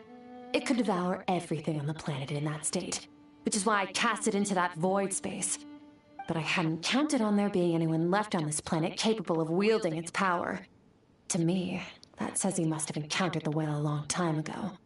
Meaning, he must have known my master. Exactly. It told me everything I needed to know. Hence why I said we both got what we came for. And I believe that brings our transaction to an end. Now that you're whole again, you can get back to your own journey. I'll handle the rest of this situation myself. No way! We can't leave now! Something was stolen from you because of us! We have to help you get it back! This isn't my first taste of failure or losing power. When you fall, you get back up again and become stronger. That's how it is. But what if that monster finds you before you're all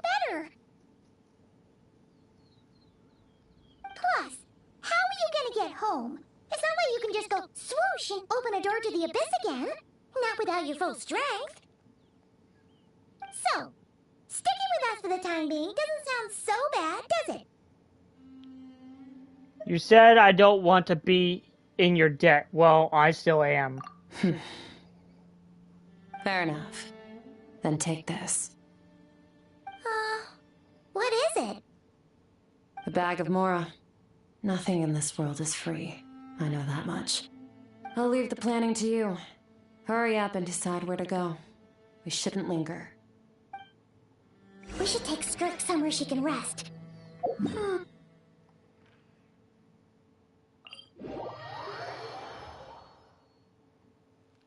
gets the feeling Skirk wouldn't like being around a lot of people. Oh wait! Baizhu said we could rest in the back room of the pharmacy, didn't he? Let's head there!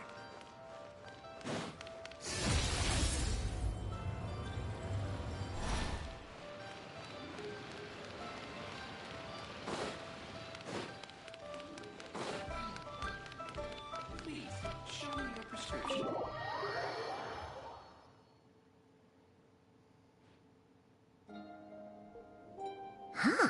This bag from Skirk has a ton of Mora in it. Does she have a job or something?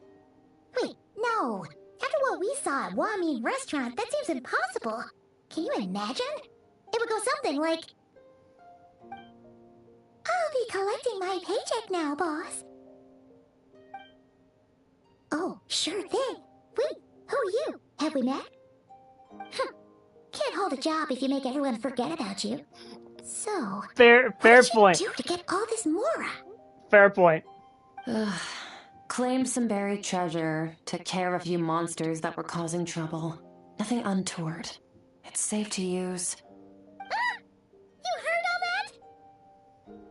that? A sonorous voice like yours is hard to miss. I wouldn't be surprised if the sound of it traveled to the nearest mountaintop. Then, did you by chance happen to hear Paimon's little, joke earlier? You mean when you called me Frosty the Lavender Melon? No, sorry. Paimon totally misspoke just now. She didn't say that at all. It was, a Paimon lookalike. Yeah, she's a piece of work, that one. Always impersonating Paimon and giving people weird nicknames. Okay, fine. The truth is, Paimon didn't like you all that much at the start, but things are different now. You helped the Traveler in a big way, so... What do you say? Friends? I noticed there was only one bed. Go ahead and get some rest. Wait, what about you? I don't get tired, and I don't need rest. I'm going to practice my sword work. That should help me regain some strength. But your shoulder... Hey, don't just leave! Whatever. Let her tire herself out. She'll come back eventually. Let's get some sleep, Traveler. That comfy bed is calling, Paimon. Yeah. Skirt is stubborn. Even if I tried to convince her to take it easy, I doubt she'll listen. Paimon is right. Skirt will stop and take a break once she gets tired. I hope. I should just get some sleep.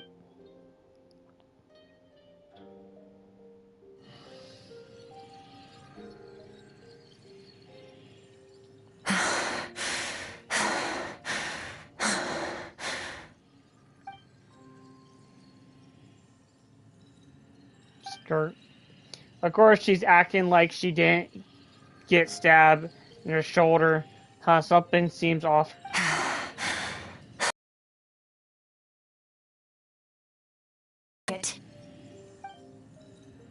Who is she talking to?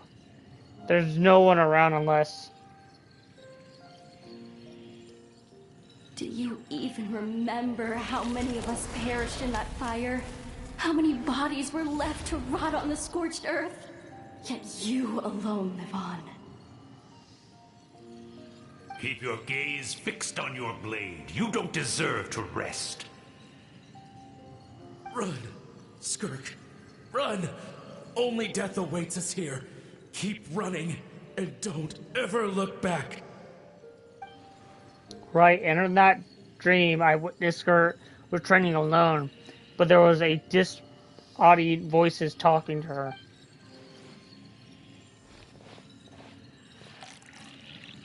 Then one of them mentioned a fire. I wonder what happened exactly. If only she could just talk to us.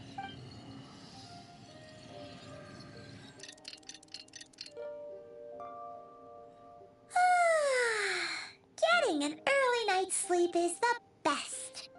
That bed was so comfy. Wait, Skirk? Have you been sitting out here the whole night? The bed's all yours if you want it.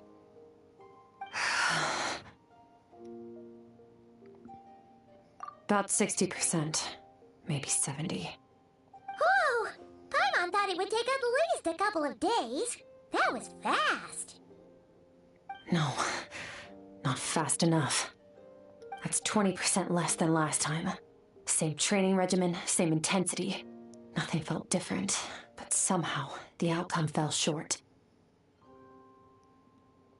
No, I think the problem's with me. I need to meditate for the next 2 days. Deep introspection should help me find the issue. Ooh, sounds intense. We'll watch over you in the meantime, then. Thanks. See you in 2 days. See you in 2 days.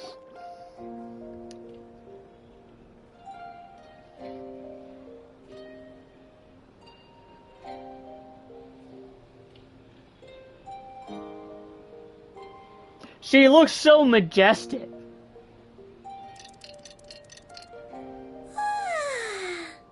Skirk is still meditating, huh? It's been 2 days already. Shouldn't she be awake by now? Paimon can't think of anything we can do to help. Oh, wait! Breakfast! That's it! Paimon will go get breakfast! Skirk is gonna be starving when she wakes up. Be right back.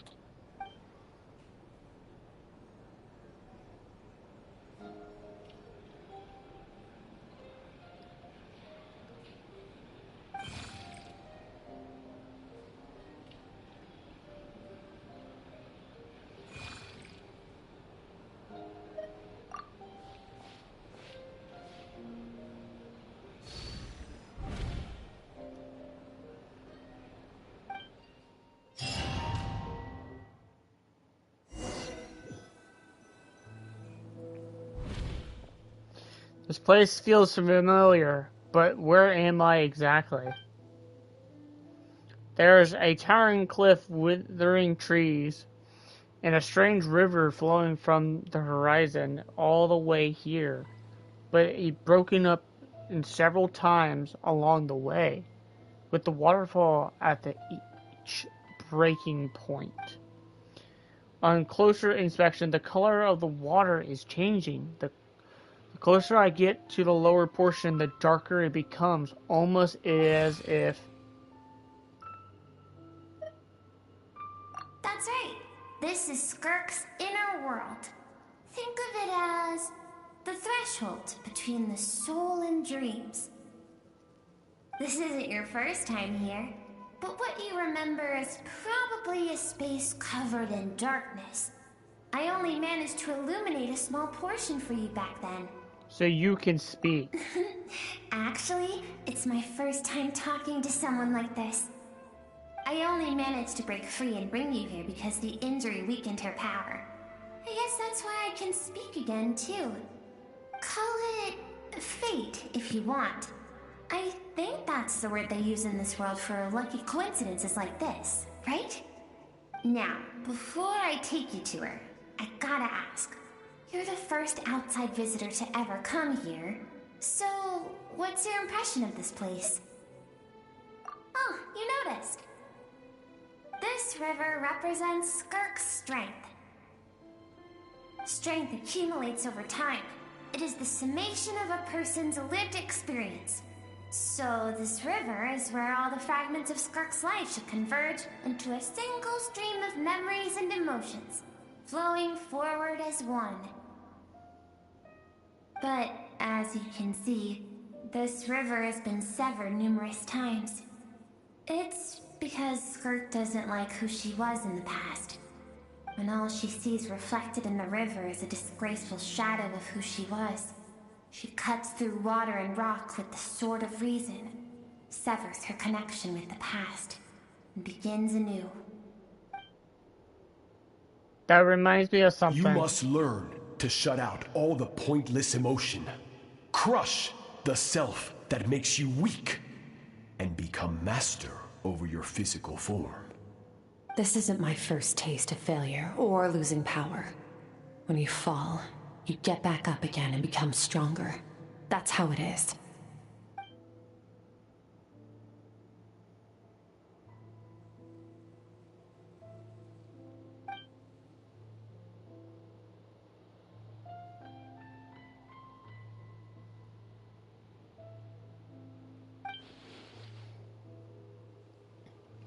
The answer to one mystery invites another question, I see. Let's follow the river upstream.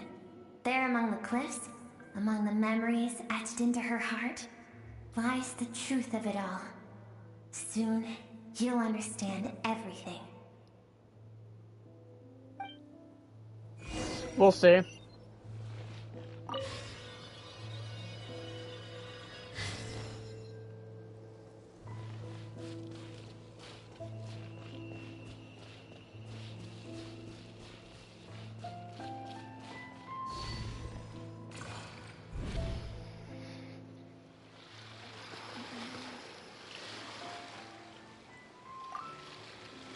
That just looks...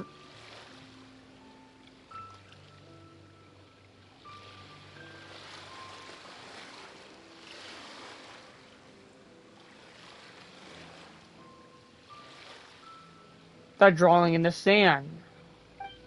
Wait, isn't that the picture I drew? This is the beginning of Genshin. Why is this showing up in Skirk's memory? I've always thought that, even when falling leaves don't come from the same tree, they can still form bonds of kinship when they meet. Like meteors, you both made a journey through the stars. Both travelers who have landed on a planet that is not your home. Yet, when she first noticed your presence, although she hesitated for a moment, she still chose to walk away, indifferent as ever. Bro, she's been following us since the beginning of the game? What?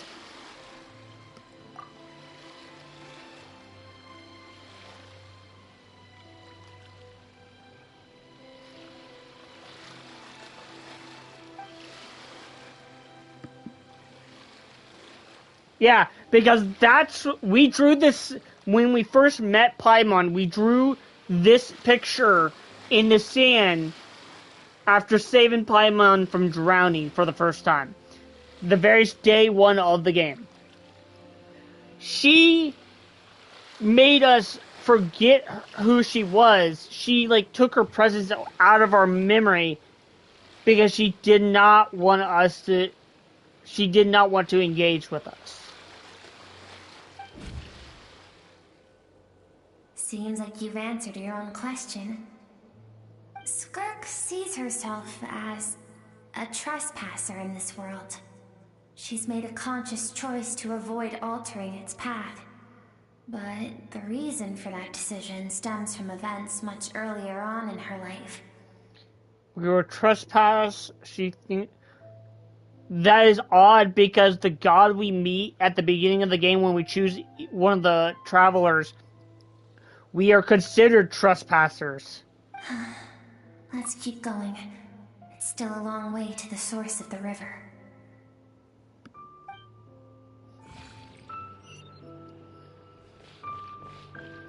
Am my theory correct that she might be our sister?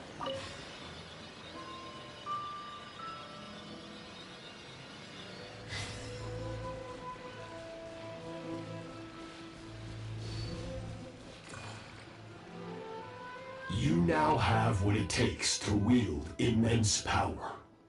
From this day forth, I shall teach you no more. No one can become a worthy warrior through imitation alone. I have given you fangs and claws. Now, you must learn to hunt. You wish me to travel the world beyond on my own, Master? Indeed. Make new friends. Embark on your own journey. And piece together a new future from the shattered remnants of your past. We will still have contact through the abyss. But know this. One day, I will take the life you worked so hard to rebuild and reduce it to ashes. Just like the fire that haunts your mind. Why do you do that? I have told you before. Fear is the catalyst for human evolution. You have tasted loss. You have known fear, so deep it can be felt in the bones. But as living beings, we all have an instinct to detach from that which harms us. And thus pain dampens over time, and the acrid taste of fear becomes but a distant memory. Yet now, I have bestowed upon you the gift of fear eternal. It will drown you in the nightmare of your childhood, or it shall drive you to defeat me, whatever the cost. That figures the next two skirts looked familiar, right? I saw the same figure during the battle against the all-devouring narwhal. That is what Skirk's master, the foul Sertologi, looked like at one point in time. So he can change form. Of course. As a higher being, physical form is a triviality to him. He could appear as a beast, a human, or even a monster that defies description.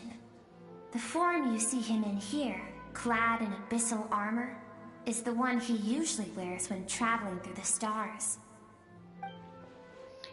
I used to think we're just master and disciple. Looks like Skirt and Child. Now I can see why Skirt chose to distance herself from humanity.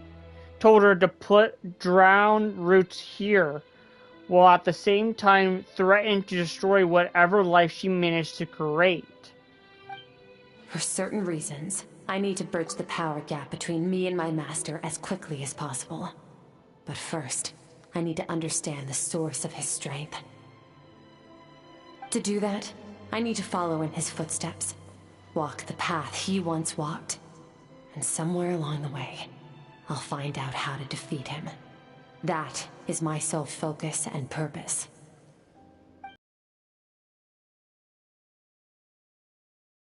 I still don't understand why he would do that. From what he said, I didn't pick up on the conflict between them. I'll let you in on a little secret. The real Sertologi is terrifying. The scope of his power is impossible to understand until you experience it firsthand. It is absolute. The power to crush all things. Shall we keep going? Let's see. We're about halfway there.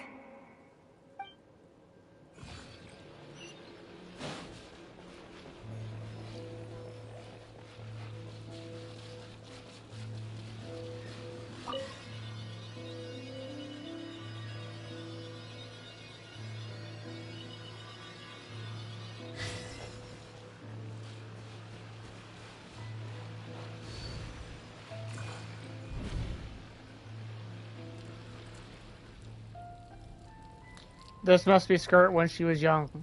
We've made it quite a ways already. This is Skirk, when she first began training under Sertologi. I have set your broken wrist. Tomorrow, you're to train twice as hard. No tears this time. Good. Attempting to garner sympathy through tears is a habit of the weak. A pitiful, useless ploy. Can I ask a question, Master? Why did you save me? I keep thinking, maybe it would be better if I had died. I wouldn't be haunted by that fire all the time. I wouldn't have to go on like this. I saved you because I have a plan for you. It has been too long since I fought a battle that demanded my full strength, and I hunger for it. Every so-called genius and prodigy I have faced has crumbled like sand underfoot. Before me, even fate bends the knee. So, I will teach you everything I know. Train you by whatever means necessary, in the hope that one day, you might surprise me. But I don't want to draw my sword against you, Master.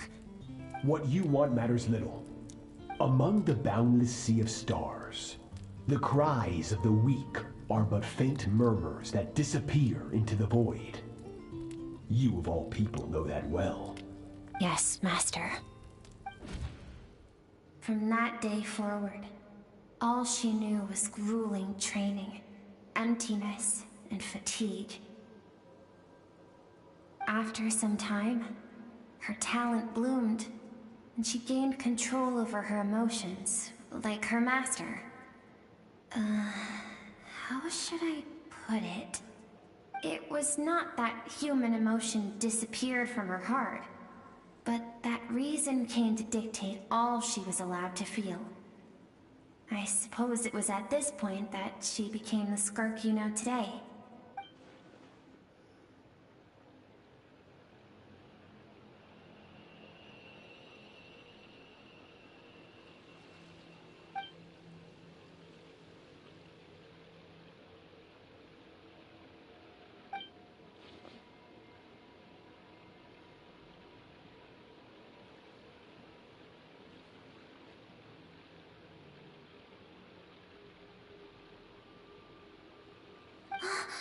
We're nearly there.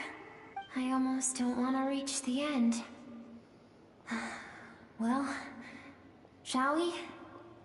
This is the final stretch. I have a weird feeling that this was all set up for her to train under him.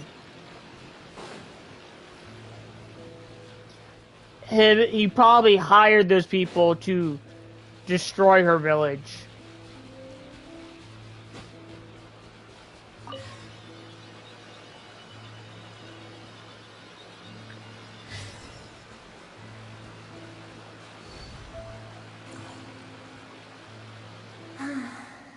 These are Skirk's happiest memories. What a simple and carefree time it was. Wisps of clouds dotted the sky. The sun bathed everything in golden light. And when song filled the air, not even the shyest of flowers could resist swaying along. This is Skirk's homeland.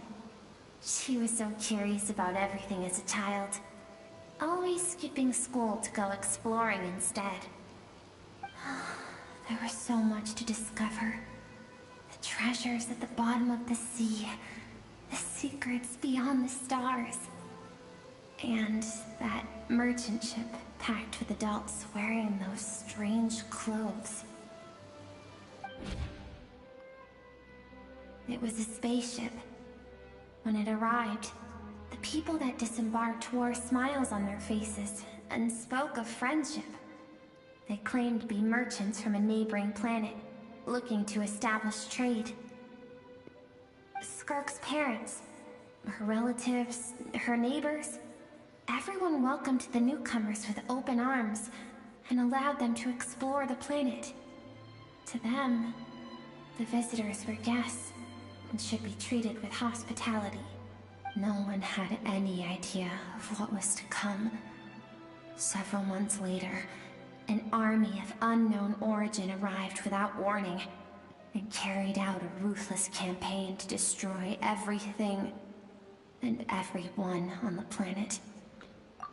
Oh, I thought she lost her village. I was not aware she lost her entire freaking world. Oh! Skirk had skipped school that day, like so many times before, so she was not caught in the immediate wave of destruction. But when she came home that day, only fire and ruin awaited her. Countless people cried out to her for help. People she knew and loved. Friends and relatives.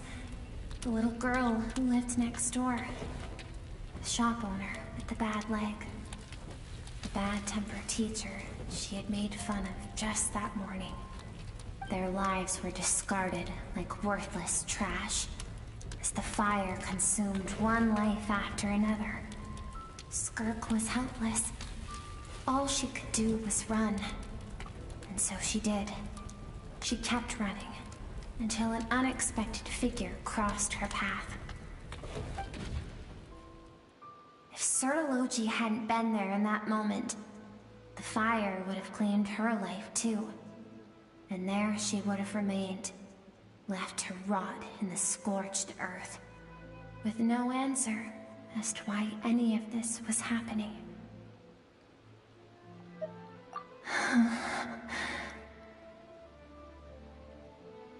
Because she and her people were seen as a threat. As the initial merchant ship explored the planet, they discovered that it hadn't always had the condition to support life. Yet there was evidence of human activity, even during the periods of extreme heat or cold in the past. Further research revealed that, over time, the people of this planet had evolved the ability to adapt to any type of environment or energy source. For that reason, the outsiders viewed them as a potential threat, and decided to eliminate them before the threat could rear its head. And so, the army was called, and the so-called danger was wiped from the face of the planet. Senseless, isn't it? Deemed a threat because of a gift they didn't even know they had. Perhaps it was their own innocence and kindness that doomed them. But in the end, that was lost to the blaze as well. If those with power get to decide good and evil, then all you can trust in is the sword in your hand. And so, before death could claim her, she ran. She ran and never stopped. No one wants to relive their most painful moments. Well, that brings us to the end of the story. This is as far as we can go. Alright, I'm not gonna lie. Skirk's backstory might have just beaten Farina's backstory. Skirk is waiting over there. For both of us. Let's go to her. It's time to fulfill my purpose. And my greatest wish over all these years.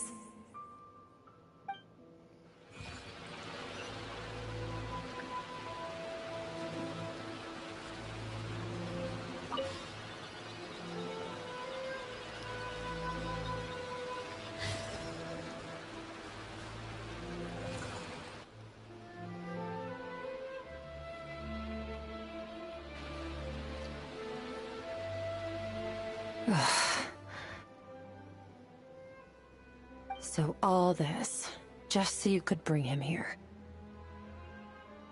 I have things to say to you. Well, to me. I want someone to witness our reconciliation, even if it takes an argument to get there. And he is the best choice in this moment. Her suppressed emotional self. The version of herself she keeps locked in the recesses of her mind, stifled by reason. All those rejected impulses, those discarded aspects of your past selves, they are a part of me now. I am who you used to be. Someone you have refused to face for too long. So, I came to face you instead. You're wrong. I've faced you all along. And that's exactly why I keep you locked here. Your existence makes me weak. Moments of joy and longing are when we are most vulnerable. Don't forget, it was a penchant for goodness over reason that doomed our homeland in the first place.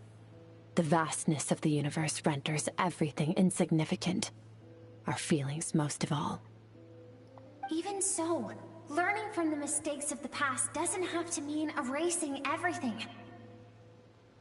Strip yourself of your so-called weaknesses, emotions like kindness and empathy, and what makes you any different from the ruthless soldiers who slaughtered our people? The difference is that I'm doing what is right, what is necessary. I allow you to exist, but with limited freedom. That is the greatest kindness I can offer. I've shouldered everything you couldn't carry. I rose above the numbness and emptiness, and it was cold, unfeeling reason that brought me this far. It made me who I am. It made me strong. That is the problem. I want to shoulder those things together. On the grand scale of the entire universe, maybe our feelings are vanishingly small, but why should that mean they don't matter? Emotion gives warmth to the cold expanse of space. It gives meaning to the world around us. Think back to those nights of gazing at the stars, those afternoons of exploring the unknown. Think back, and let them grant you peace. A brief respite from the pressure you put on yourself.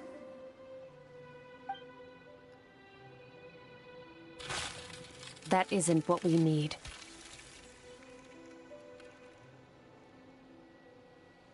It's exactly what we need. Aren't you curious about why recovering your strength has taken longer than normal this time? Finally, you get to the important part. That is the only answer I came here to find. Then look around. Look at your inner world. You cast aside your dreams and curiosity, and in doing so, you lost your original motivation. You severed all connection to who you used to be, so you can no longer draw strength from your past.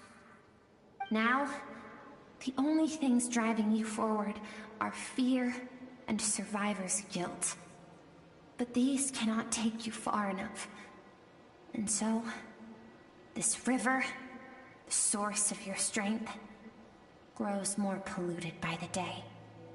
And do you think that means I should seek help from a weak little thing like you? Your emotionally self isn't weak. The fact that she transcended time, broke free from her to come face you, that proves it. Thank you for saying that. I knew bringing you here would be the right choice. To be honest, I'm not here to argue with you. This isn't about who's right or wrong. And in fact, I agree that in order to make it through the wake of that tragedy, we had to distance ourselves from the pain through reason over emotion. But what is right at one point in time isn't always right forever. I know you will never forget that fire. I know the fact that you were the sole survivor fills you with guilt. And I know that among the voices that haunt you, mine is there too. Because deep down, you know that you didn't turn out to be the person you wanted to be. All those unfulfilled hopes are like knives to the heart. And I don't want you to hurt anymore. So even if you can't accept me, I hope, at least, that you can let go. I keep thinking, maybe it would be better if I had died. I wouldn't be haunted by that fire all the time. I wouldn't have to go on like this.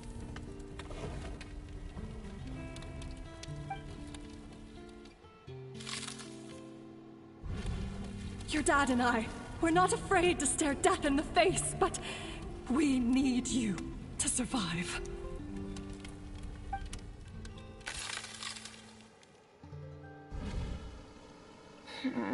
I'm sick of being a kid. There's so many amazing things out there, and I'm ready to see them all.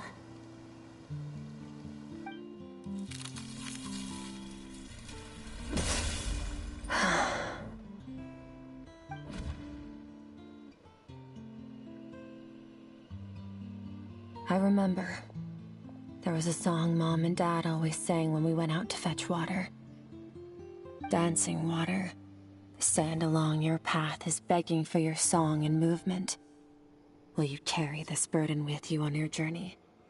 I am not the dancing water, and you are not the burdensome sand.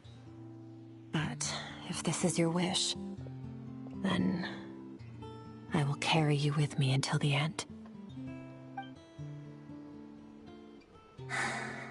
Thank you. I should be thanking you.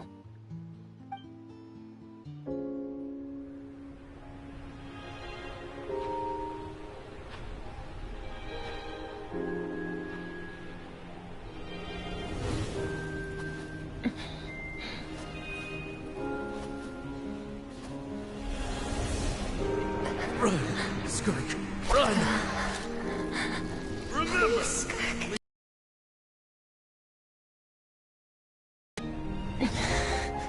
Heed my words, Skirk. Let fear take root in your soul. Did you survive? Why was it only you? Skirk, did you become a positive light in this world?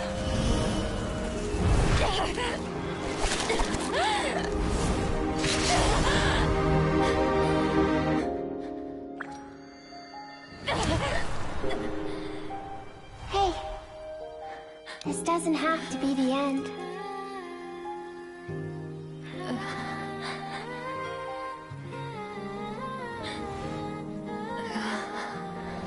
Life is a gift. Don't let darkness claim it.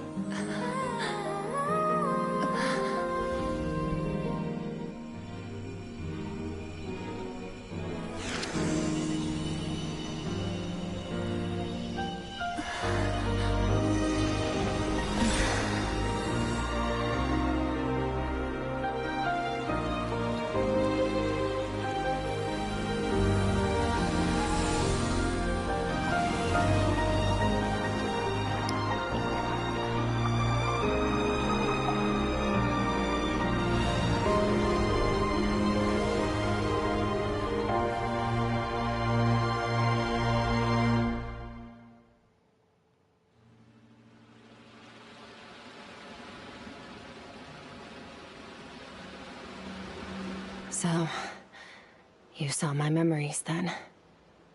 I once asked my master if survival of the strongest was the law of the universe. He said no, but in a world without order, those with no moral boundaries tend to be the ones who survive. That isn't true strength. Power is not sustained for doing what is right.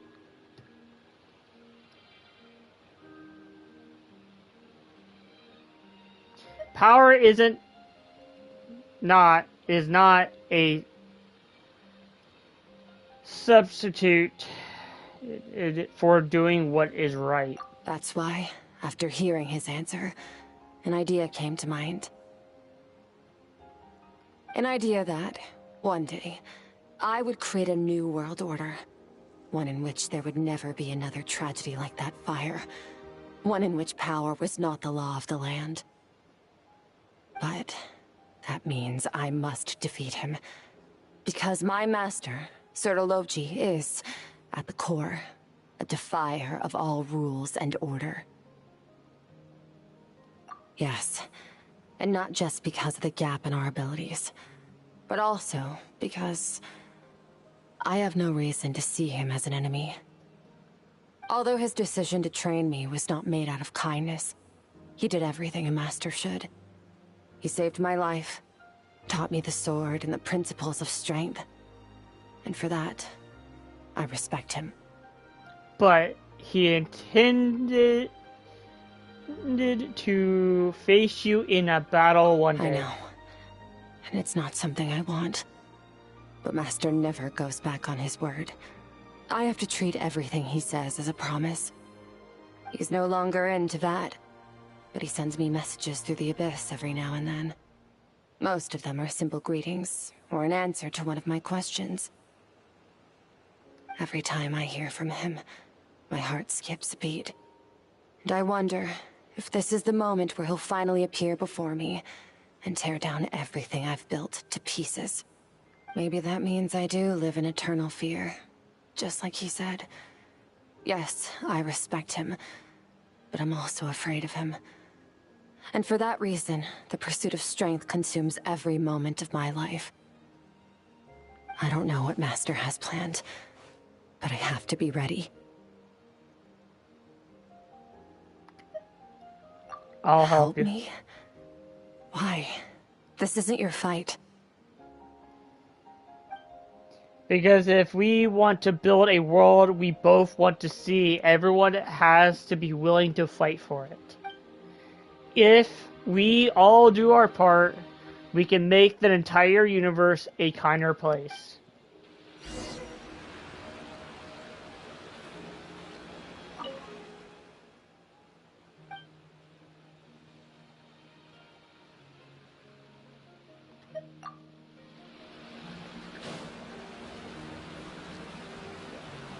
Oh man, I was gonna take a picture! Dang. I'm gonna grab some popcorn. This is like a movie. Right? Oh, you're finally awake! Honestly, Paimon was gone for like 2 seconds and then she comes back and finds you both unconscious? Oh, you scared Paimon half to death. You're both okay, right? What does it look like? Like your strength is back. You look stronger than ever. Only water from the source can cleanse the rot and filth that flows from the past into the future. I taught you to incorporate the experiences from your journey into how you fight. I suppose what happened today will become an inseparable part of who I am. Okay, so Paimon feels like she's missing some important context. But whatever. Paimon brought back tons of delicious snacks. Let's dig in. All right. It's about time we finished what we started. Yes, I also grabbed some snacks. You're a bit... chocolate. Hershey chocolate. Oh, maybe some Skittles and M&Ms. We're gonna deal with this thief for good, right? Let's show him what we're made of. This time, I'm not going to tell you to hold back. But having digested even more power in the meantime, he's going to be tougher than before. The good news is, we have no reason to pull our punches this time. So, let's go. Same place as last time.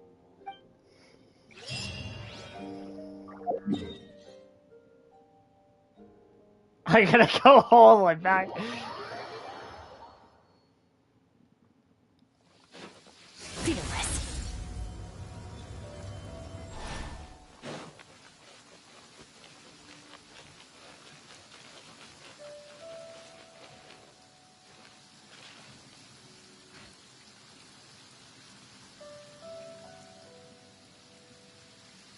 Does that mean you're a bit that I might also grab?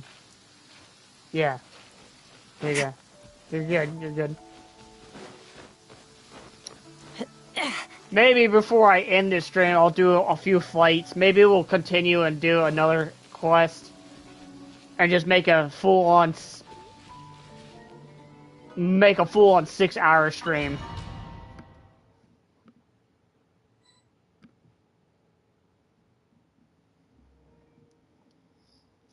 We'll just have to rename.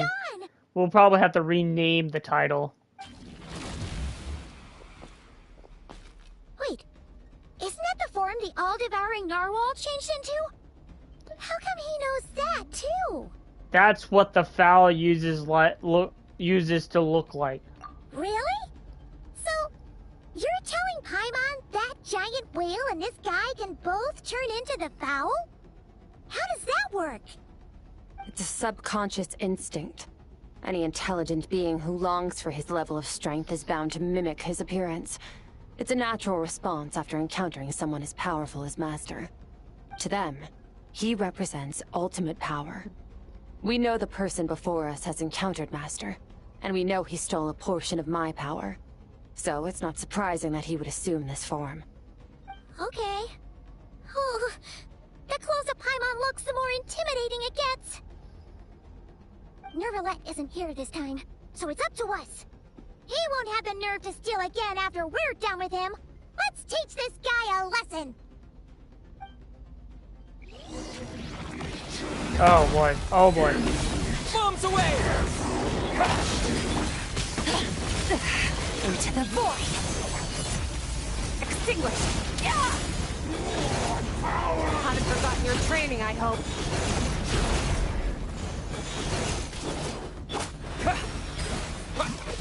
Yeah.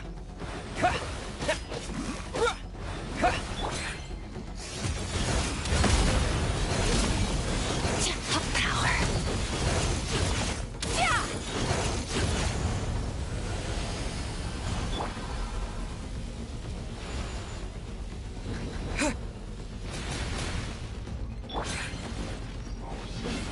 Merciless. Once more. Yeah.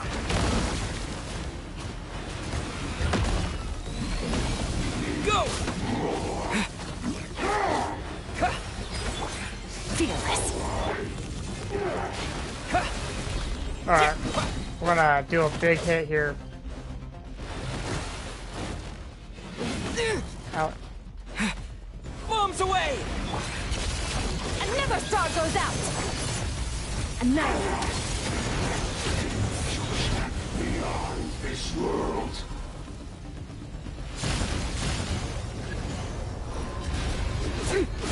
Oh.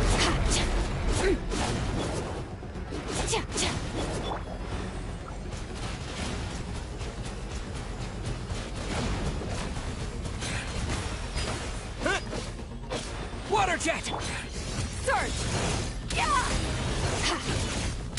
Power!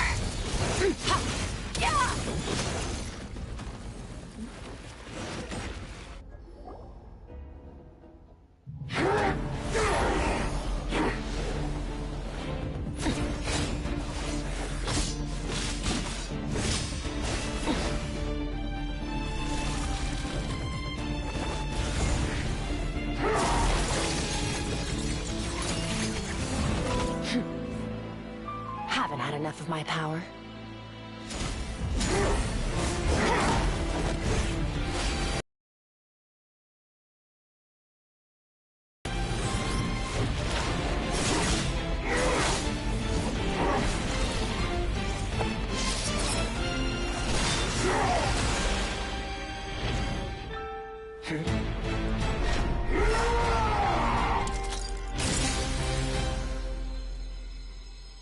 Well then, let's see how much more of this power you can handle.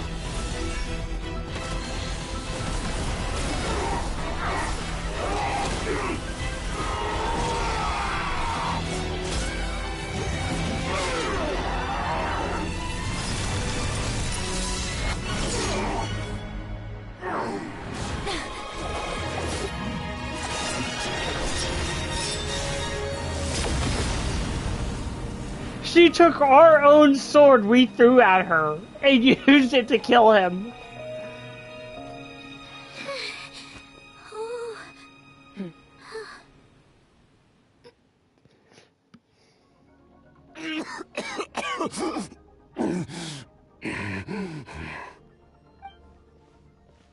Well, have you come to your senses?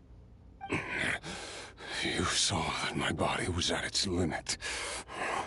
So, you deliberately channeled your power into me, knowing that it would destroy my shell from within. Such power.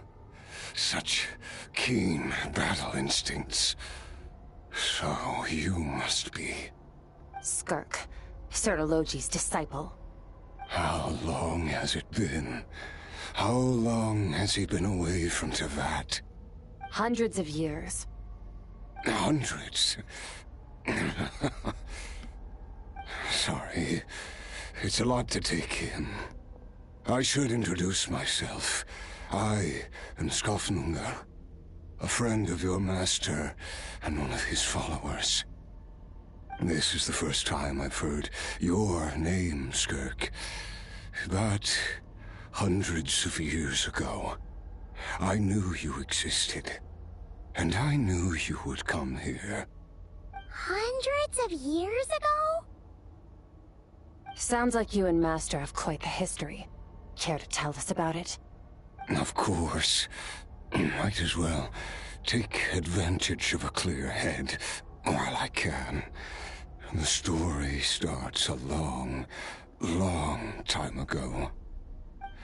I was born into a noble family in Conria. As the eldest son, I was set to inherit our title. But I contracted an incurable illness as a child, and everyone gave up on me. I trained the sword harder than anyone else, defeated all of my peers. But it was all in vain. When other people looked at me, all I saw in their eyes was pity, or a strange glee in my misfortune. Even my parents were just waiting for me to die. Over time, my heart hardened, and I became aimless. That was the point where I met your master, Sertologi. We were similar in age, but different in background. He was born in prison, the son of criminals who had been sentenced to death. He spent his childhood wandering the streets, facing more criticism than the literary works in the Universitas Magistrorum. Yet, he always wore a smile on his face, as if kindness and malice were one and the same, and he could not see the difference. I still remember what he said to me when we first met. You need to fight to survive. Even if it's a losing battle, it should light a fire under you. How can you sit back like this and go down without a fight? That does sound like something he would say. He was the first to acknowledge that I was worth something, and he inspired me to keep going. When we sparred together, it was the first time I'd actually felt the thrill of combat. When I was 10, he stole forbidden research materials and managed to cure my illness. It was like there was nothing in this world he couldn't accomplish. When it came to the human form, he was always intent on pushing the boundaries of possibility. But somewhere along the way, I fell behind. My talents were nothing compared to his, and at some point, I realized he had pulled so far ahead, I was too embarrassed to even ask him to spar. After his grand endeavor was successful, he sought me out and said to me, "This planet no longer holds anything of interest to me, so I'm leaving. But first, I have an offer. I can use a power I have just refined to break the curse of immortality for you." Your death was once what we worked so hard to prevent. But the immortality you now face is a different kind of pain altogether. I'll pass. Immortality doesn't sound so bad to me. Since I can't die, it means I have an infinite amount of time to get stronger. Maybe I'll finally catch up to you one day. And we can spar like we used to. Are you sure? I cannot say when I will return. Your body, or rather, your soul, might not be able to withstand this curse. All I can do is try. After all, a wise man once told me, people need to fight for their own survival. Wise indeed. Nevertheless, if you grow weary of the pain of immortality, and wish to experience a good sparring match before you wither away, seek out my disciple. Disciple? Never thought I'd hear that word coming from you. Nor I. But Vedifenir said I was destined to find a disciple out there in the universe, and bring her to Tibet.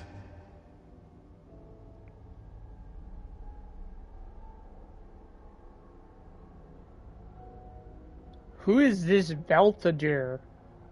You know as well as I, Vedifenir's prophecies are never wrong. Huh.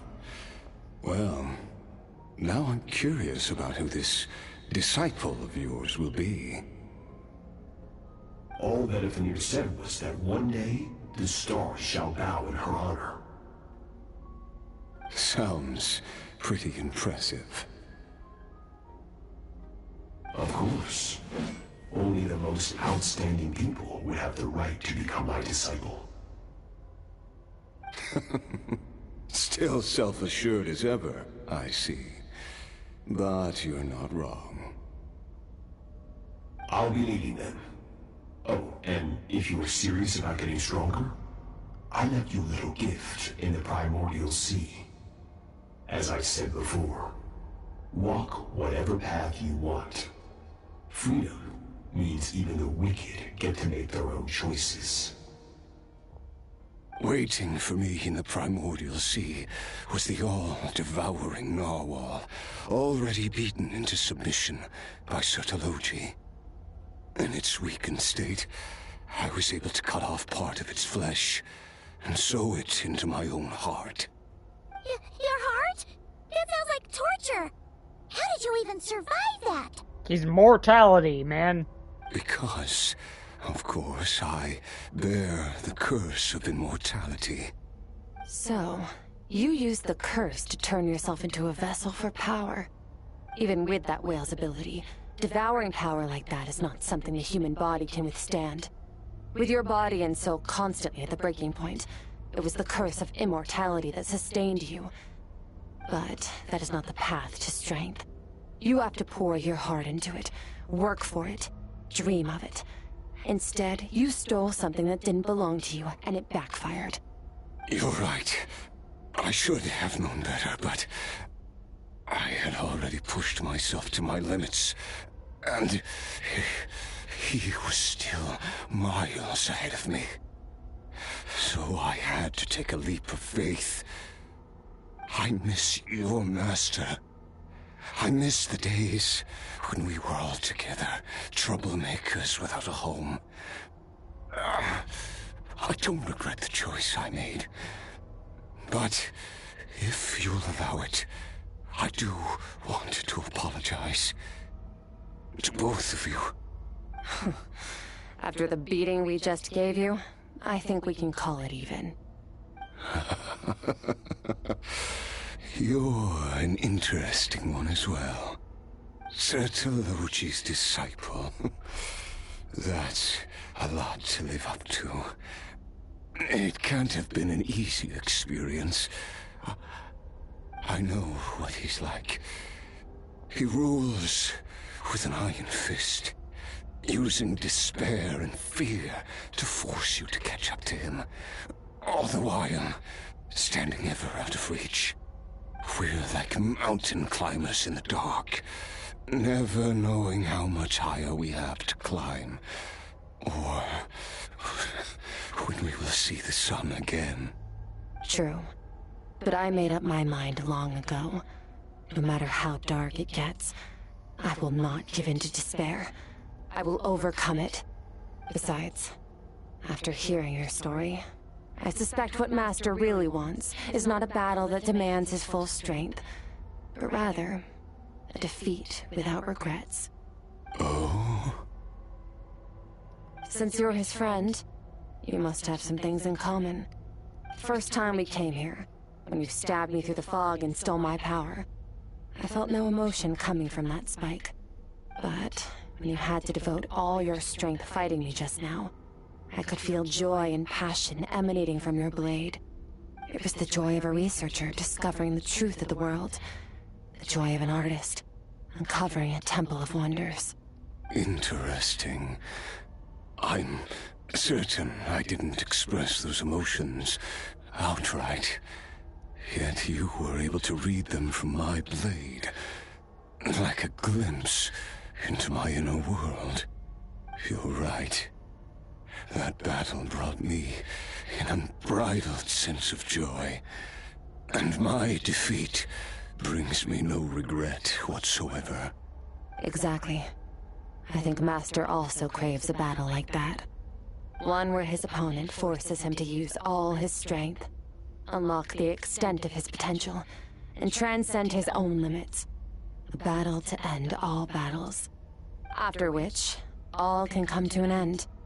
Including, perhaps, his life. For that very reason, good and evil are meaningless to him. He has one purpose, one goal: to complete himself. It's one of the secrets to his strength. Perhaps you're right. Perhaps that is his call. What a battle that would be. Oh, to witness such a... Are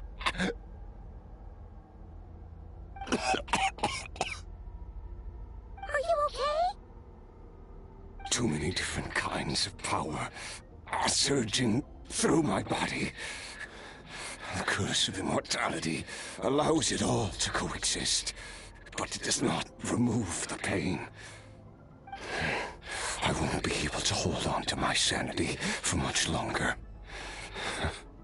What a shame. I would have loved to witness that battle. Sertologi once offered to free me from this curse. Now, I must ask that of you, Skirk. Can you release me from the pain? I can, but not through death, if that's what you were hoping for. It's not a suitable punishment for your crime. As an alternative, I can take your consciousness, along with all the power you've consumed, and smash it to pieces. The impurities will dissipate, and under the curse of immortality, your mind and body will regenerate. When that process is complete, you will be back to who you were before, no longer tortured by powers you can't control. But it will be a time-consuming and painful process. The decision is yours to make. I accept. And who knows?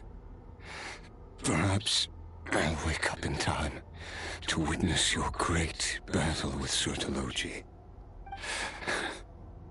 I have faith that you'll be able to stand against him one day. Though I know it'll be a long and arduous road. If we are climbers in the dark, it appears the dawn has finally broken for me. But your ascent continues. At least, it looks like you are not alone on your journey. I will reach the top of this mountain, no matter what it takes. And you, Skofnunger, will be my witness at the end of all things. That's finally over. Let's get out of here. Huh! At least we don't have to make a mad dash for the exit like last time.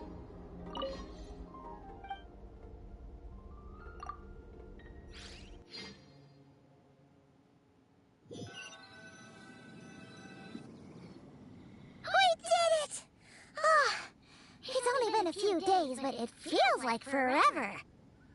Once again, we've proved there's nothing we can't overcome. We're just that awesome. I didn't even break a sweat. Wow, you sound even more confident than usual. Guess you really have become stronger. Today sure went by fast. It's night already. Oh wait, that reminds Paimon. The stars you mentioned, the ones that died out, are they back now? Yes. The power Skofnungur stole has been returned. So, the stars have regained their light. Great! It's crazy that you even noticed their light was gone. There are so many stars in the sky. If a few disappeared, Paimon definitely wouldn't be able to tell. I suppose it's because I have gazed upon this sky for centuries.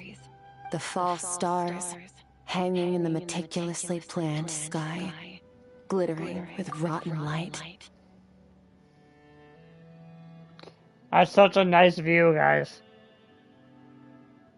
It's not real. And yet, it is for that very reason that I can look upon it and enjoy the momentary peace it brings.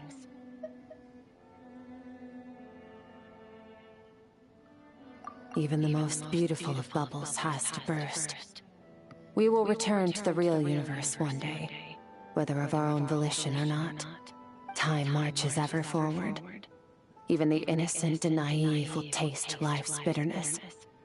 Yet through hardship, we grow, until we learn to seize the sands of time for ourselves, and uncover our true strength. Though we gaze upon a false sky, its vastness and majesty is palpable. One can only wonder, what is it going to take for kindness to reign supreme in the vast expanse of the universe? Oh, this is all going over Paimon's head. But if she knows one thing, it's that the Traveler always finds a way.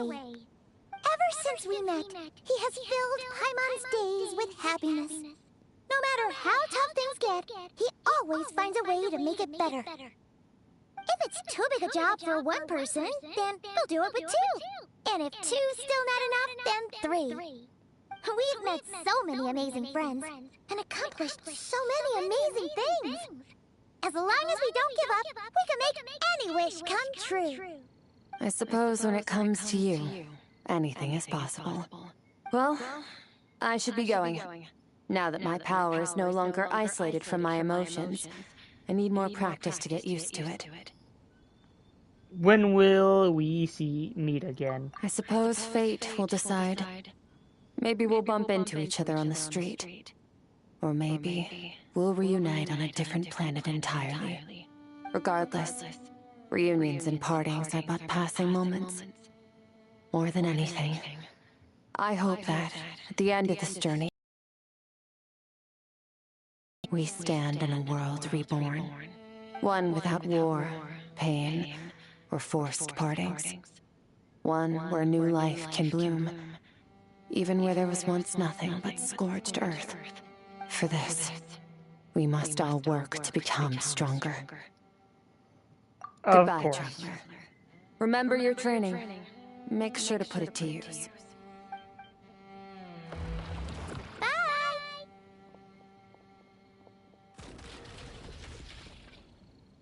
Is it just Paimon, or is she being nicer than before? We definitely count as friends after all that, don't you think? Hey, what do you think about camping here tonight? There's nothing quite like sleeping under the stars. Come tomorrow, we can continue our journey. Oh, and since Paimon treated you to that super nice meal at Wanmin Restaurant, it's about time you returned the favor.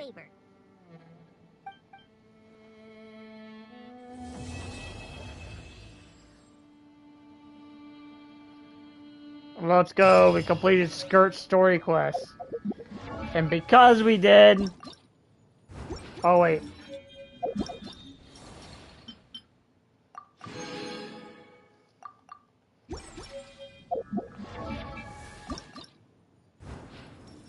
We can finally ascend to Skirk to max.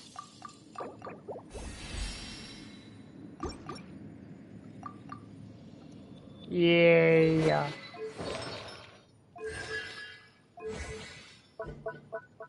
That reminds me, what's this?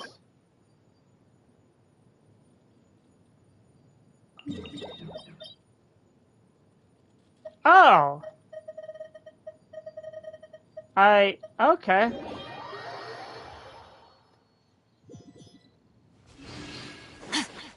They added this back! The floating island in the sky!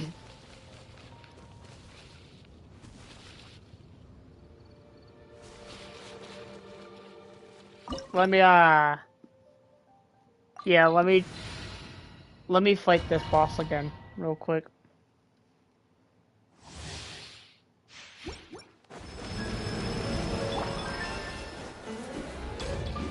Strike a pose! Let my name echo in song! Transfiguration! Cryo incarnate! Let the show begin! Into the void! Yeah! Ha! Yeah! Ha! Ha! Keep going! I'm flying! Ready, steady, go! Shower me with praise! Take your true form! Fearless! Ha! Ha!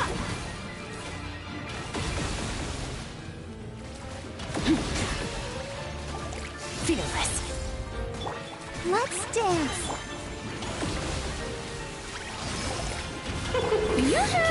Let the world collide! Extinguish! Mine to wield! Oh! Ha! Yeah! Yeah!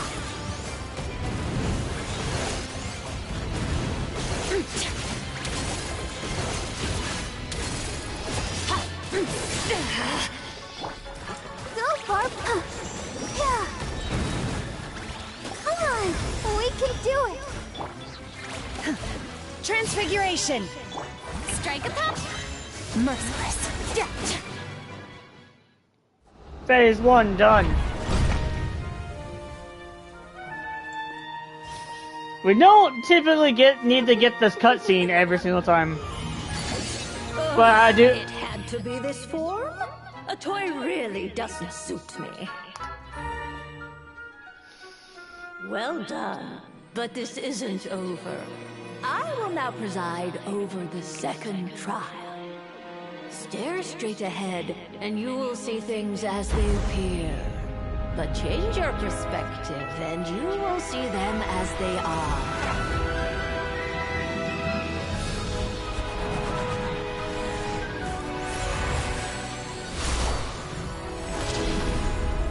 Let's go. Albedo.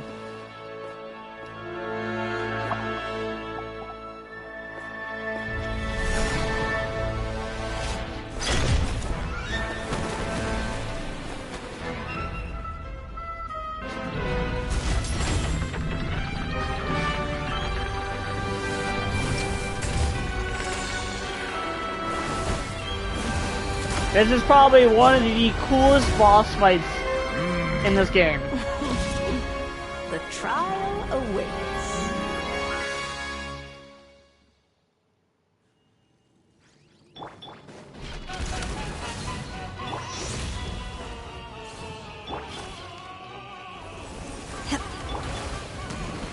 Can't use any of my abilities yet.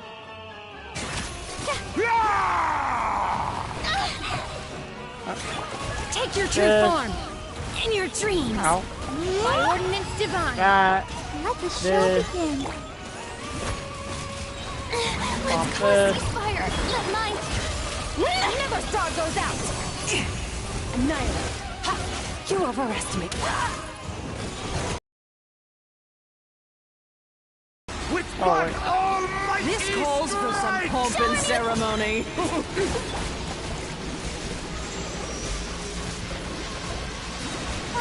Annihilation is nigh!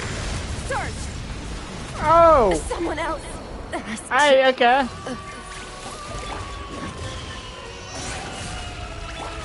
Transfiguration! I'll protect us! Shut! Time to shine! That's Oh, crap. Am I still too weak? Take your true form. Alright. Alright. The symphony of cannon fire! Just don't get stuck in the barrel. Let's dance. Do your master's bidding.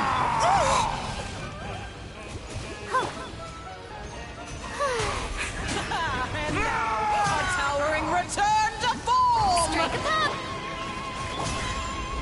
Merciless. Ready, steady, go. You will regret this. My will embodied. Let my name echo in song. Tidal chorus sings for you. The stars fade to... This is not working out at all as intention. Barbara is not doing as much work as I thought she was going to be doing. Okay.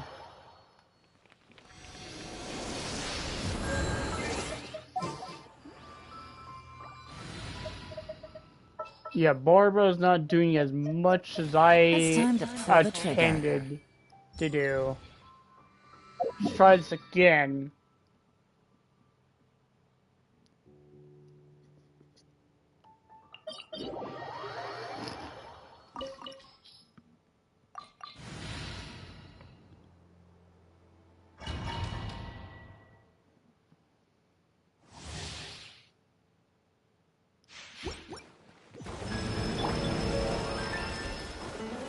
Busted.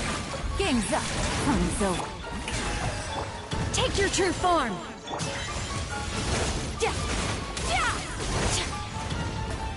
Ouch.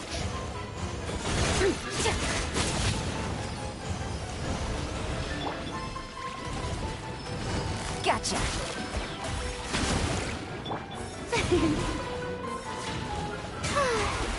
The show begins.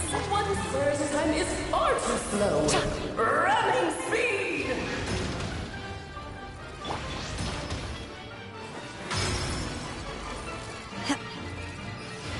Oh!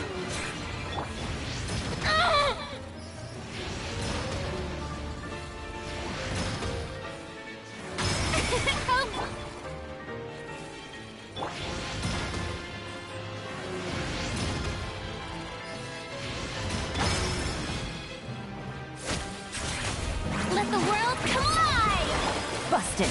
Here comes the catch. My will embodied. May I...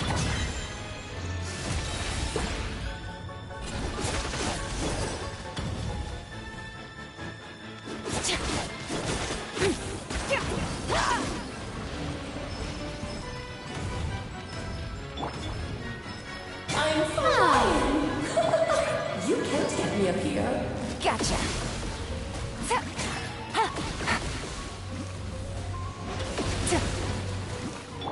Merciless. Take your true form. Quietly now.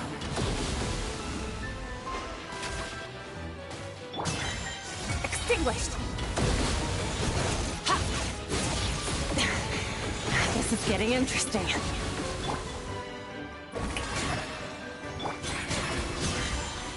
Cryo incarnate.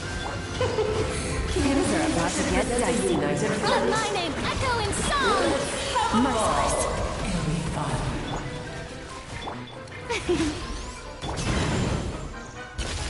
Paradigm shift. Ha, yeah.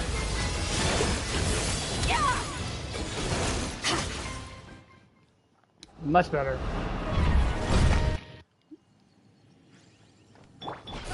Busted. Transfiguration.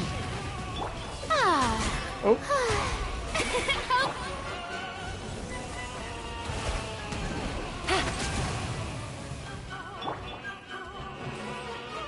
The symphony of cannon fire! One blast is quite enough.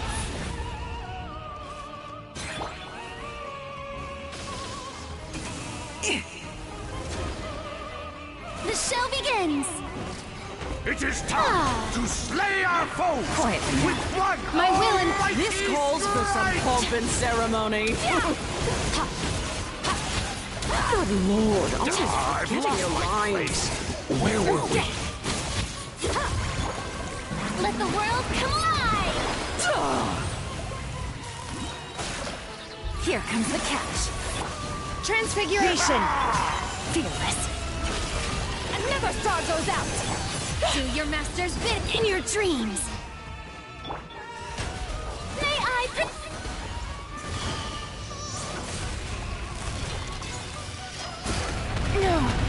Ow.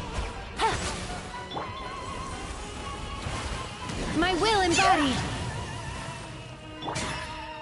Merciless. The symphony of cannon fire. One blast is quite enough. Gotcha.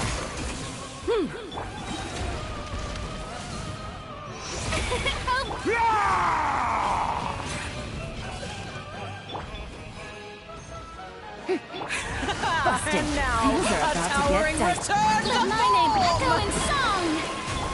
Transfiguration.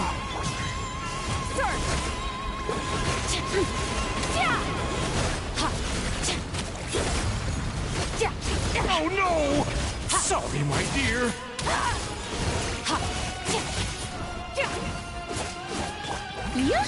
Blundering oaf! You're ruining the show! Here comes the catch. Cryo incarnate! Oh. Am I still too weak? Let us dance, my dearest. Try to remember the steps this time. Oops! The show begins! Let the world come on! Extinguished!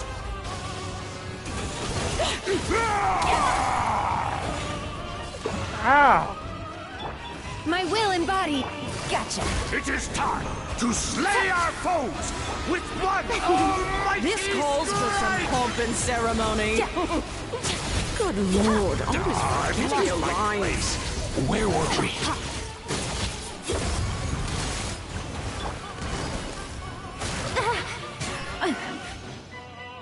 Things are about to get dicey. My power is immense! Just don't get stuck in the barrel.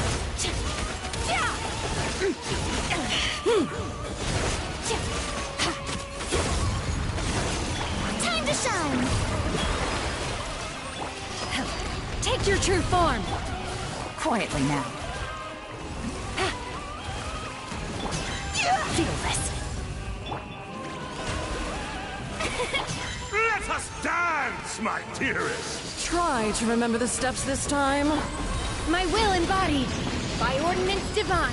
Oops! I thought I had it memorized. And now, the final act is upon us.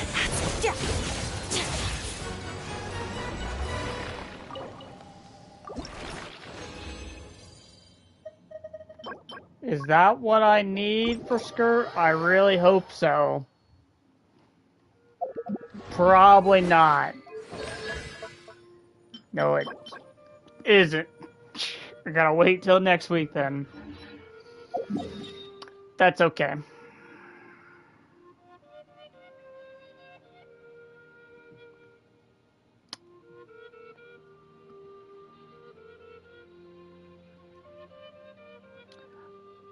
Crystal, do you want to see my favorite boss fight in this game?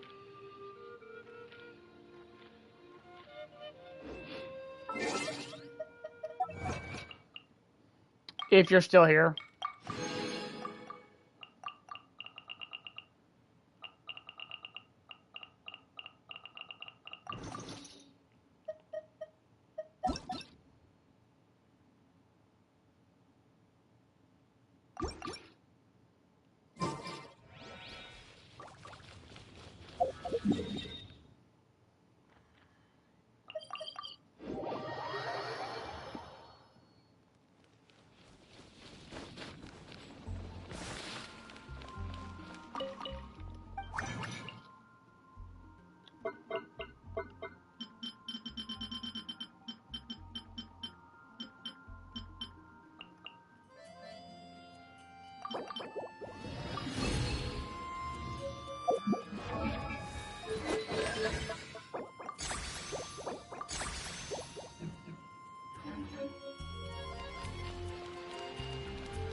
part about training for long periods is managing the physical pain and fatigue. Add Astro.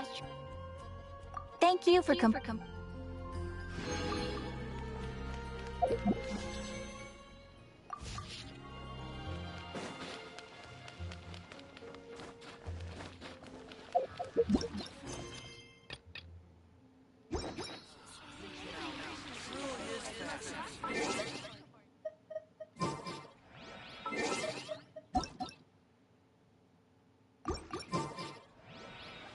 Alright.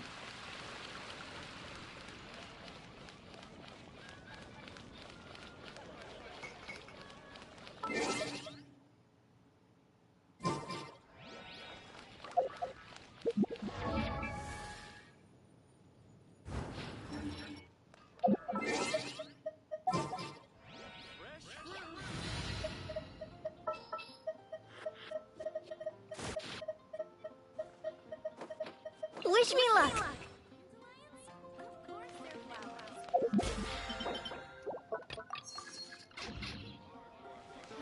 Alright, I think I'm gonna end the stream here. I might end up streaming here in a little bit, probably on My Hero or something. So I'll catch you guys later.